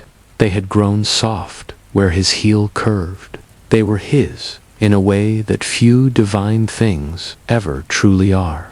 So, with a sigh, he began to look for them. He did not announce his problem. He did not summon help. He simply strolled barefoot through the mortal world, peering into trees, wells, goat pens, and soup pots. Everywhere, mortals blinked and swore they had just seen someone pass by in a flash of laughter and dust. But by the time they turned, there was no one there. Only a vague sense of having almost caught something. Hermes wandered for 2 days. He visited the coast, where a fisherman claimed to have seen 2 fluttering shoes fly past like gulls. He visited a weaver's hut, where a child had tied feathers to her slippers in imitation of him. He even asked a tortoise very politely if it had seen anything unusual. The tortoise blinked, then slowly turned away. Eventually, Hermes sat beneath an olive tree and waited. Because sometimes, when you are the god of travel, the best thing you can do is stop moving. And as he sat, a breeze came through. It carried with it a soft, familiar scent. Leather warmed by sun, the faint sweetness of wind-worn feathers. He looked up. There, snagged on the top branch of the olive tree, were his sandals. They had returned on their own, or perhaps the wind had nudged them, or perhaps the world had simply grown tired of watching a god wander barefoot through melon fields and market stalls. Either way, he stood, brushed the dust from his robe, and put them on. The fit was still perfect. No epic battle had been fought. No lives had been changed. No prophecies fulfilled. Just a small interruption in the life of a very fast god. A delay, a pause, a moment of stillness. But somehow it mattered. Because even gods can forget. Even gods can lose track of their tools. Even gods can take the long way home. And sometimes, the most honest stories are the ones where nothing truly happens, except that someone is reminded to slow down. So we end this section with a question softer than sandals on grass. When even the gods lose their way, is it really such a tragedy? When you do. Immortality does not make one immune to mistakes. It simply ensures you have eternity to think about them. Take Apollo, for instance, god of light, god of poetry, god of reason, god of music. Every string of his golden lyre was said to be tuned to the precise frequency of the spheres, the invisible music that held the cosmos together. Every note mattered. Every pause was divine. But there was once a morning, unrecorded by poets, when Apollo played the wrong song. It was just after sunrise. He had wandered away from Olympus, as he often did when bored, and joined a group of shepherds who didn't recognize him. They offered him bread and olives, and he offered them music. He sat on a rock, tuned his lyre, and began to play. But something was off. Perhaps it was the breeze. Perhaps it was the way the sunlight bent. Or perhaps it was simply mood, because even gods have moods, though theirs echo louder.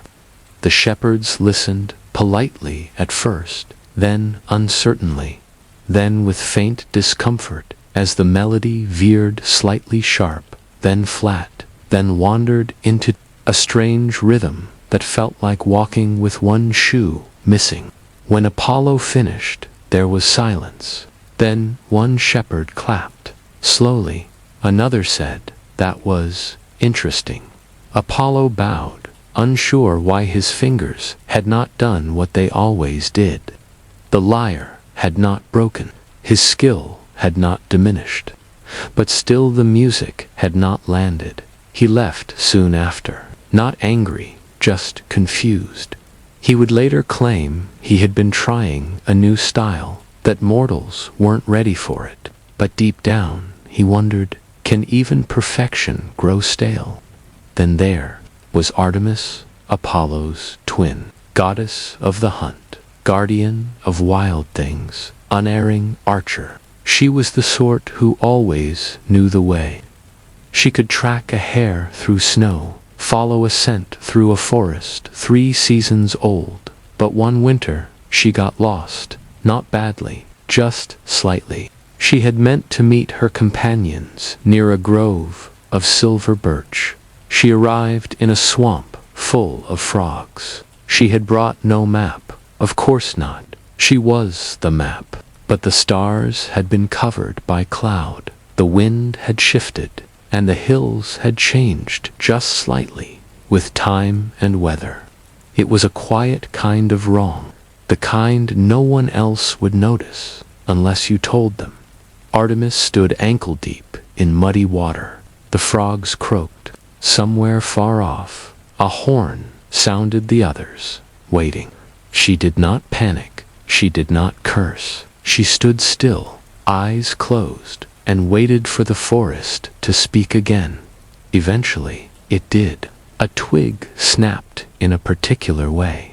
A pine sap scent drifted from the left, and she moved toward it. She never told the others she had been lost, but for the next century, she made it a habit to check her bearings twice, not out of fear, just out of respect. Even the goddess of wisdom, Athena, once misjudged a mortal's questions. A philosopher had asked Hearth through prayer how to know the difference between fate and choice. Athena used two more practical requests for victory: strategy, invention, answered in riddles. But the man did not understand. He wrote his confusion into scrolls. His students quoted his confusion as insight. Centuries later, the scrolls were copied, translated, and argued about in universities. What had begun as a simple misunderstanding became doctrine. Athena watched from a distance, stone-faced. It was not a disaster. It was not even wrong, but it was not quite what she meant. And perhaps that is what connects these small divine mistakes. They did not shatter the world. They did not make the sun dim or the stars fall. They simply reminded us gods and mortals alike that clarity is rare. That even with all the power in the world, we still step wrong, play the wrong note, miss the path, miscommunicate, and that's not failure. It's just part of the weave. So we end this section with a soft shrug of thought.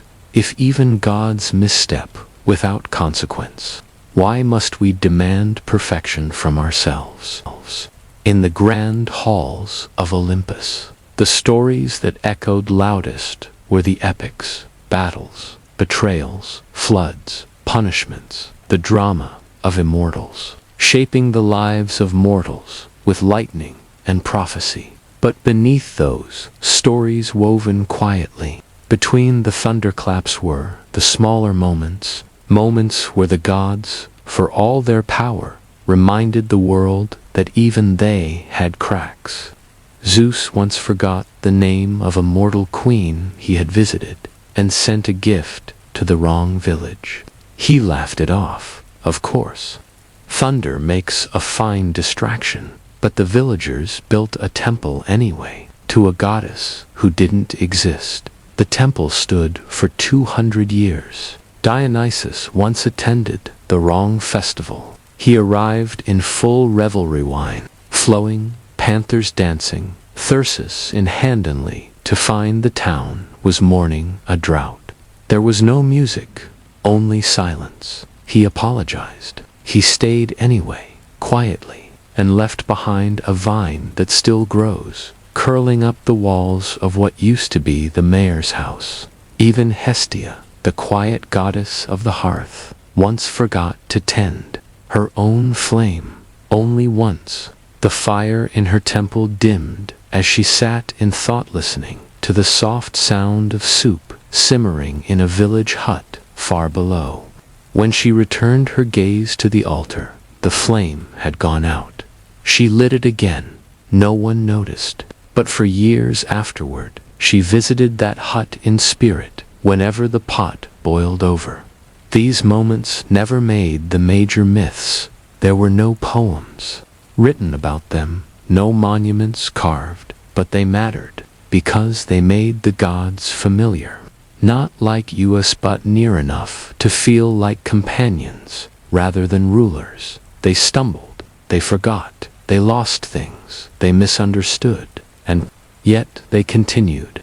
In the world of myth, perfection is a pose, a mask held up by stories told too many times. But underneath that mask, even the divine had days when nothing worked quite right. Their flaws were not flaws in character. They were part of the pattern. A reminder that everything, even the eternal, can misplace a sandal or miss a step. And that's not failure. That's just being. And so, when we think of the gods not as flawless forces, but as ancient echoes of humanity's dreams and doubts, we begin to see the point. It is not how often we get it right.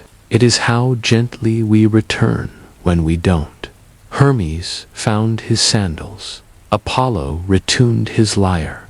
Artemis laughed at her mistake, quietly, to herself. Even Zeus learned to label his gifts. And we keep trying, we keep walking, even barefoot, even wrong, even slowly. So we end this story not with thunder, but with a whisper of reassurance. If the gods themselves were sometimes wrong, maybe we can stop expecting ourselves to always be right. In the glittering realm of Mount Olympus where gods laughed, feasted, and posed in marble perfection, there was one figure who rarely joined the table. He was not handsome, he did not sing, he did not dance, he smelled of ash. His hands were always black with soot, and when he walked, he limped. This was Hephaestus, the god of fire, the god of craft, the god who built Olympus while the others posed on its balconies. Hephaestus was not born into grace. Some say he was cast from Olympus as a baby thrown down by Hera because he was born lame. Others say Zeus flung him from the heavens after an argument. Either way, he fell. For 9 days and nights, he plummeted through air and cloud. He landed on earth, perhaps on the island of Lemnos, perhaps in the sea, and was taken in by mortals or by the sea nymphs Thetis. But what mattered most was not where he landed. It was what he did afterward. He built, without guidance, without teachers, without praise. Hephaestus made tools, tongs, anvils, hammers that balanced perfectly in the hand, bellows that breathed. With the rhythm of lungs, he discovered how fire could be shaped, how metal could remember movement. Bronze, gold, iron, silver, all softened under his fingers. He did not sculpt beauty, he sculpted function. And in time, his forge roared so brightly that it could be seen from Olympus. Even the gods looked down, surprised. Here was one of their own, not dead, not broken, but creating. Eventually, he was welcomed or summoned back to Olympus, not because they pitied him, because they needed him. It was Hephaestus who built Zeus's thunderbolts. Hephaestus who fashioned Hermes' winged sandals.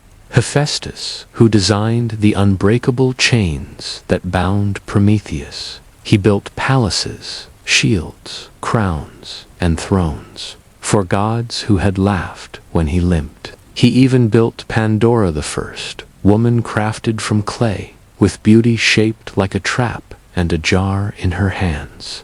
He obeyed the gods' wishes, but his eyes never quite matched theirs. He was not interested in order or judgment. He was interested in how things worked. The hinge, the clasp, the click of a latch, the balance of weight. While the gods issued decrees, Hephaestus listened to mechanics. He understood that even divine things could be fragile, especially when not maintained.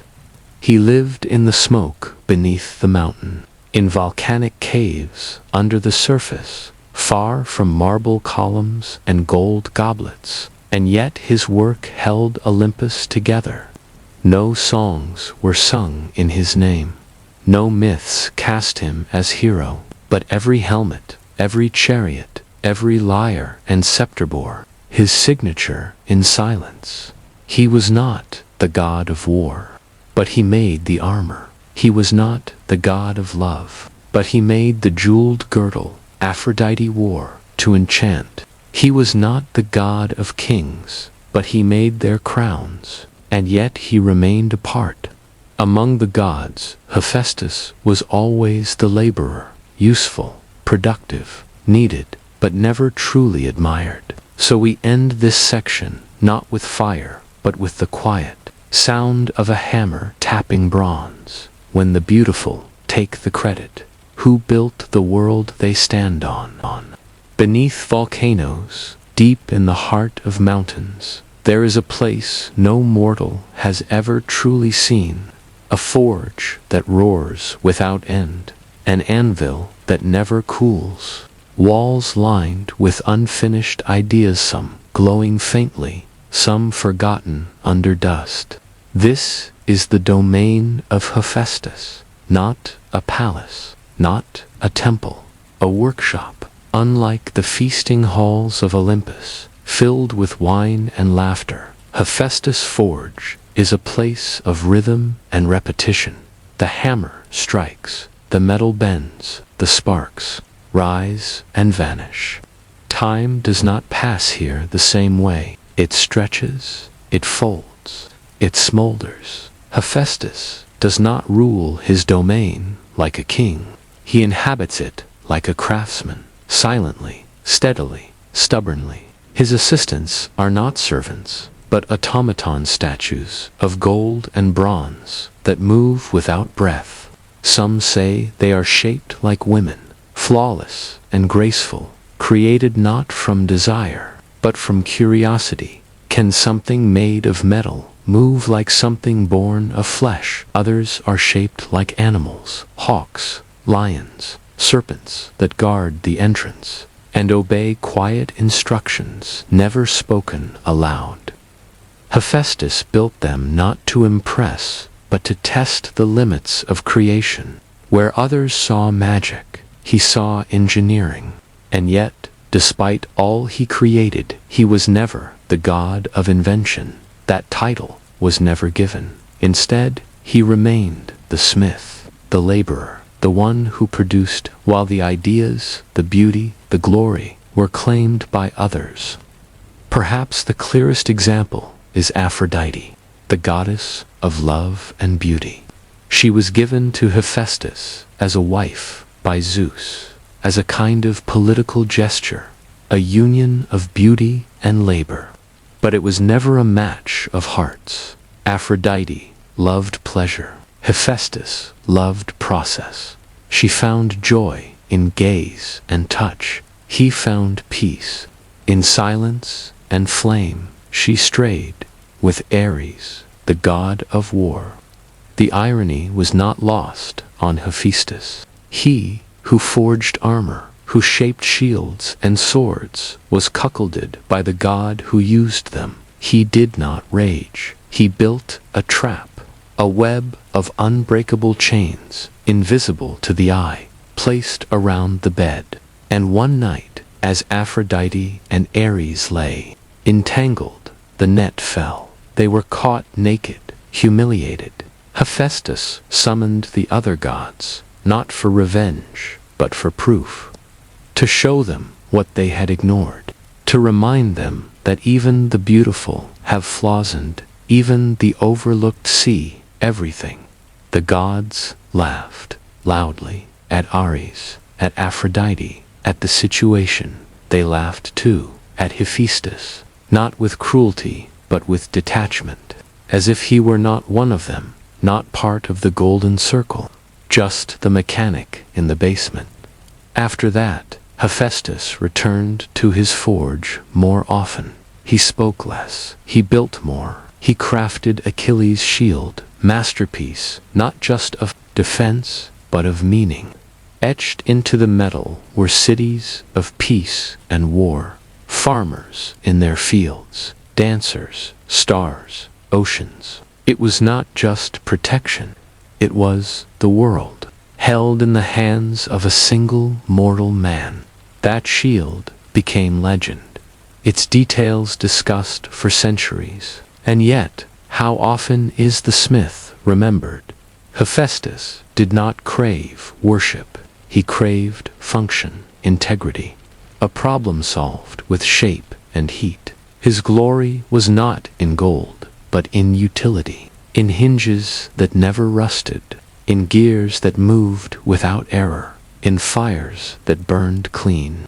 In myth, he is often limping, bent, grimy, and yet he is the only god who makes anything. The others rule, fight, seduce, inspire. Hephaestus builds. That is his defiance and his triumph. So we end this section with a quiet question echoed in the ring of hammer against steel. When history praises the ones who shine, who remembers the ones who welded the light together? Time passed, temples crumbled, philosophies changed, the gods faded from belief and became symbols, icons carved in stone, remembered more for what they represented than for who they were. But somehow Hephaestus remained steady, not because he was flashy, but because every age needs someone who knows how to fix what's broken.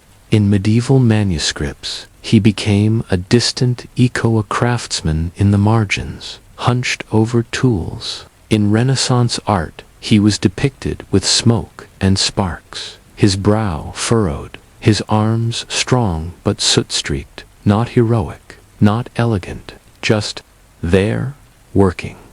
In modern retellings, Hephaestus has taken on new meanings. He is the god of makers, of engineers, metalworkers, mechanics, technicians. He is the saint of soldering irons and welding masks, of grease-smudged blueprints and humming servers. Wherever something is being built, patiently and precisely, with care instead of applause, you can still feel him. He has also become a symbol of something rarer in mythology: dignity, indifference. He is disabled, but not pitied. He limps, but his hands are steady. He is not less powerful because he looks different from the others. He is powerful because he persisted despite it. In a pantheon obsessed with beauty and violence, Hephaestus represents something else entirely. Work. Work that doesn't boast. Work that isn't seen. Work that is judged only by whether or not it lasts. He is the god of the hinge that never squeaks, the plow that turns soil for 100 years, the lock that holds firm through storms. Not glory, not war, just reliability. And there's something deeply human in that. Because most people, like Hephaestus, live below the balcony. They don't rule kingdoms. They don't speak in poetry. They don't enchant with beauty. They keep things running. They hold things up. They fix what others break.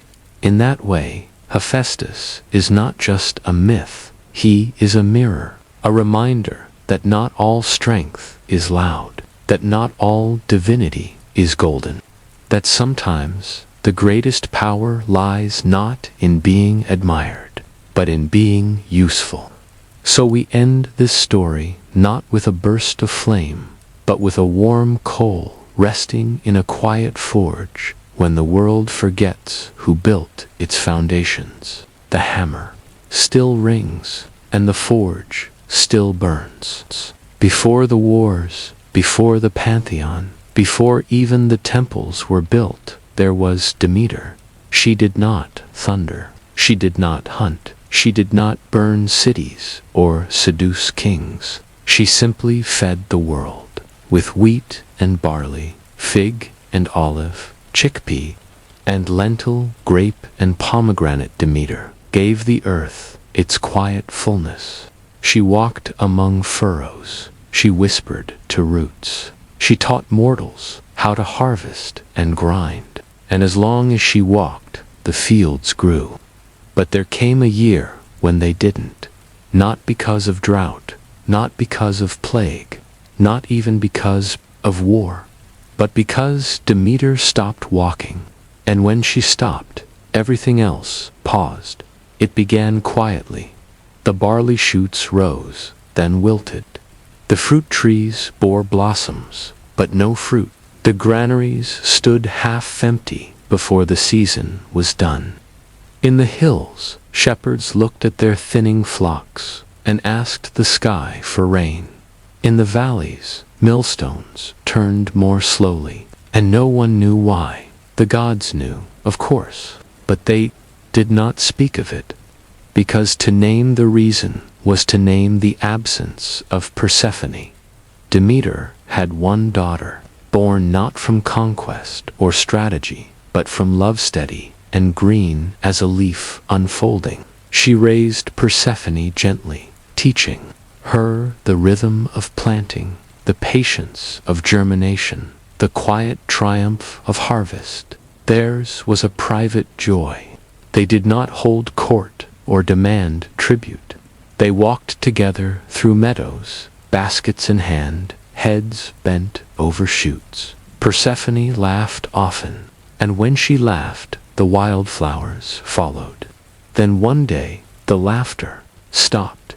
Hades, lord of the underworld, had seen her. He had not asked, he had simply taken, and the earth closed behind her. When Demeter turned to speak, and found no daughter at her side, no shape, no footstep, no echo, the air itself went still. She did not scream, she did not rage, she walked, first to the edge of the field, then to the edge of the village, then to the edge of the world, carrying a single torch, and asking the same question, again and again.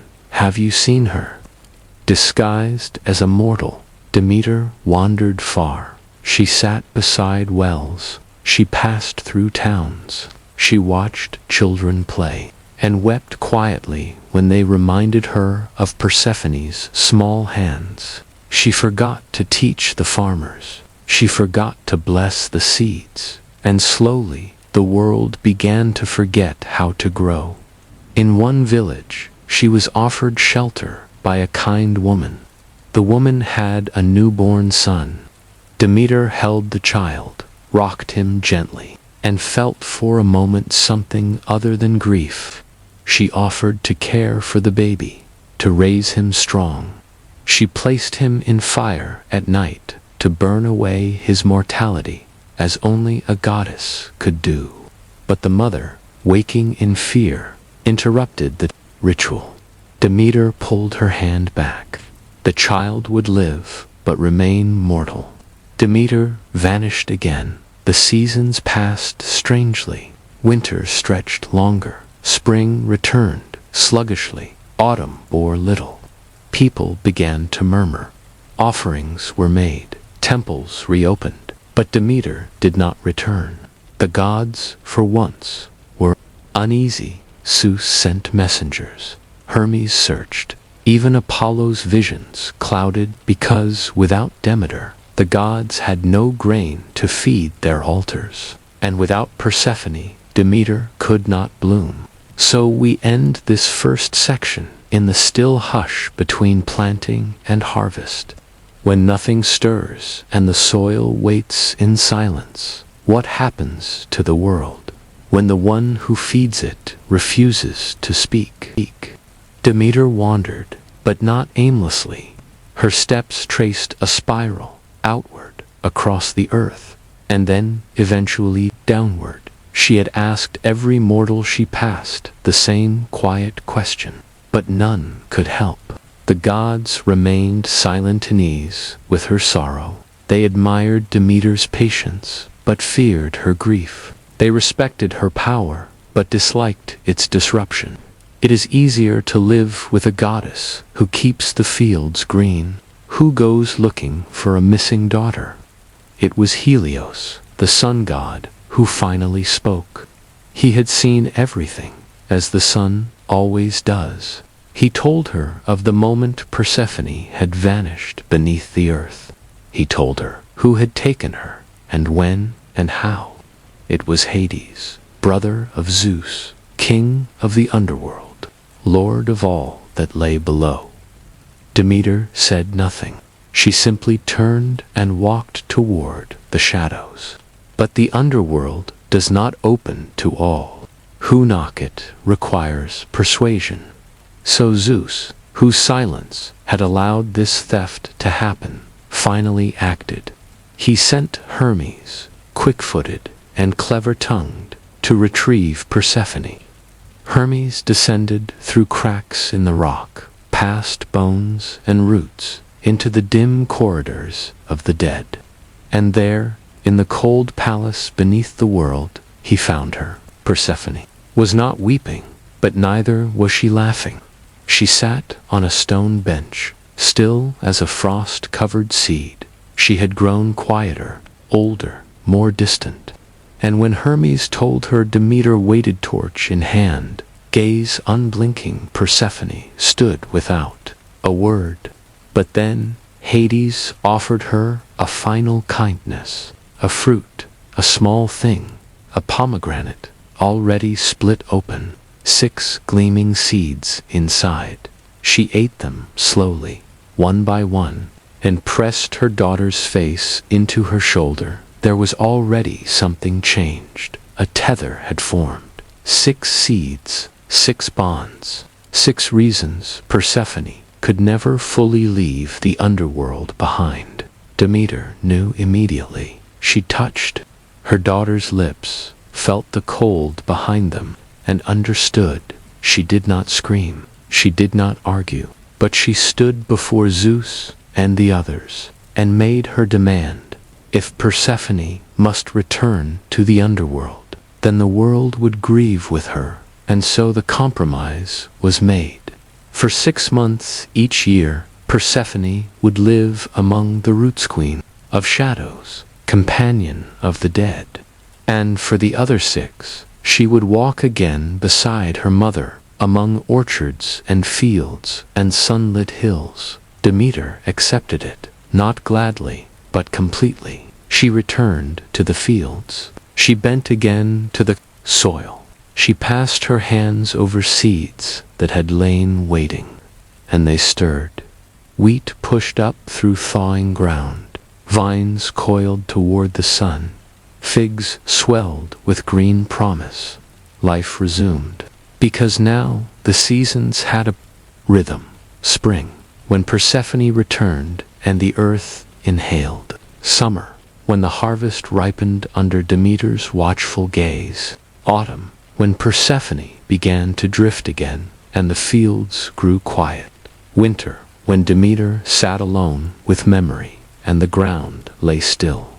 The mortals never fully understood, but they felt it. That subtle pulse behind every season, the way warmth carried a hint of sadness, the way even a cold wind felt like a mother's sigh. Demeter's grief had not destroyed the world. It had restructured it. It had carved space into the calendar for sorrow.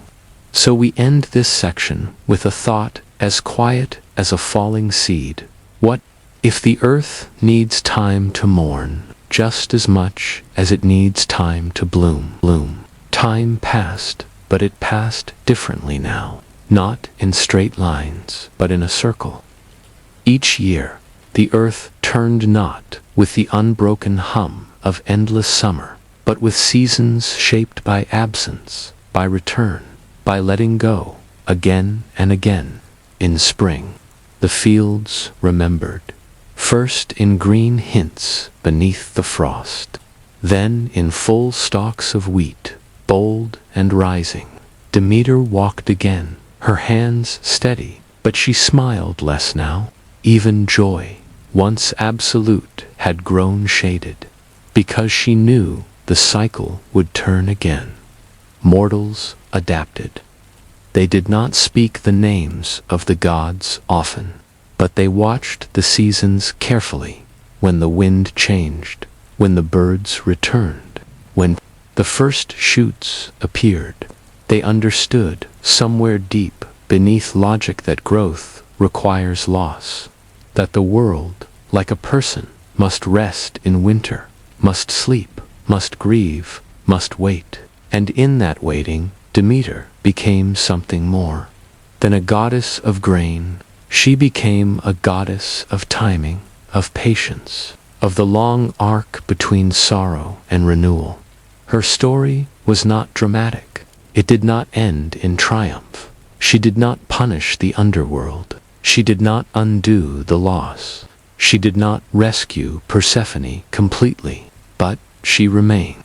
And she made space for life to begin again, even after absence. In later centuries, people would forget the full tale. They would plant without prayers. They would harvest without myth. But even so, her rhythm lingered. The planting season, the lean months, the celebration of return.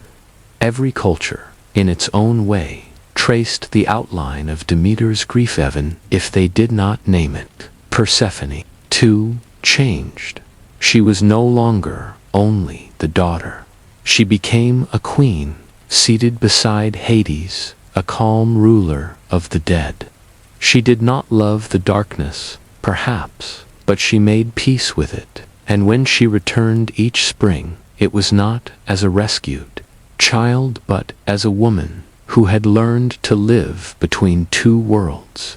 In this, the myth became something deeper than a story about seasons. It became a story about duality, that light and dark exist together, that joy always brushes against loss, that we carry memory like a seed, something small but capable of growing into meaning. Even the harvest is not purely happy. It is a closing as much as a reward. The fruit picked, the field emptied, the tools stored. It is joy, but also goodbye. So we end this story, not with blooming flowers or falling snow, but with a stalk of grain in a quiet hand, a symbol of all we gather, all we lose, and all we wait for again. Because the most enduring myths are not the ones about gods who conquer, but about gods who endure.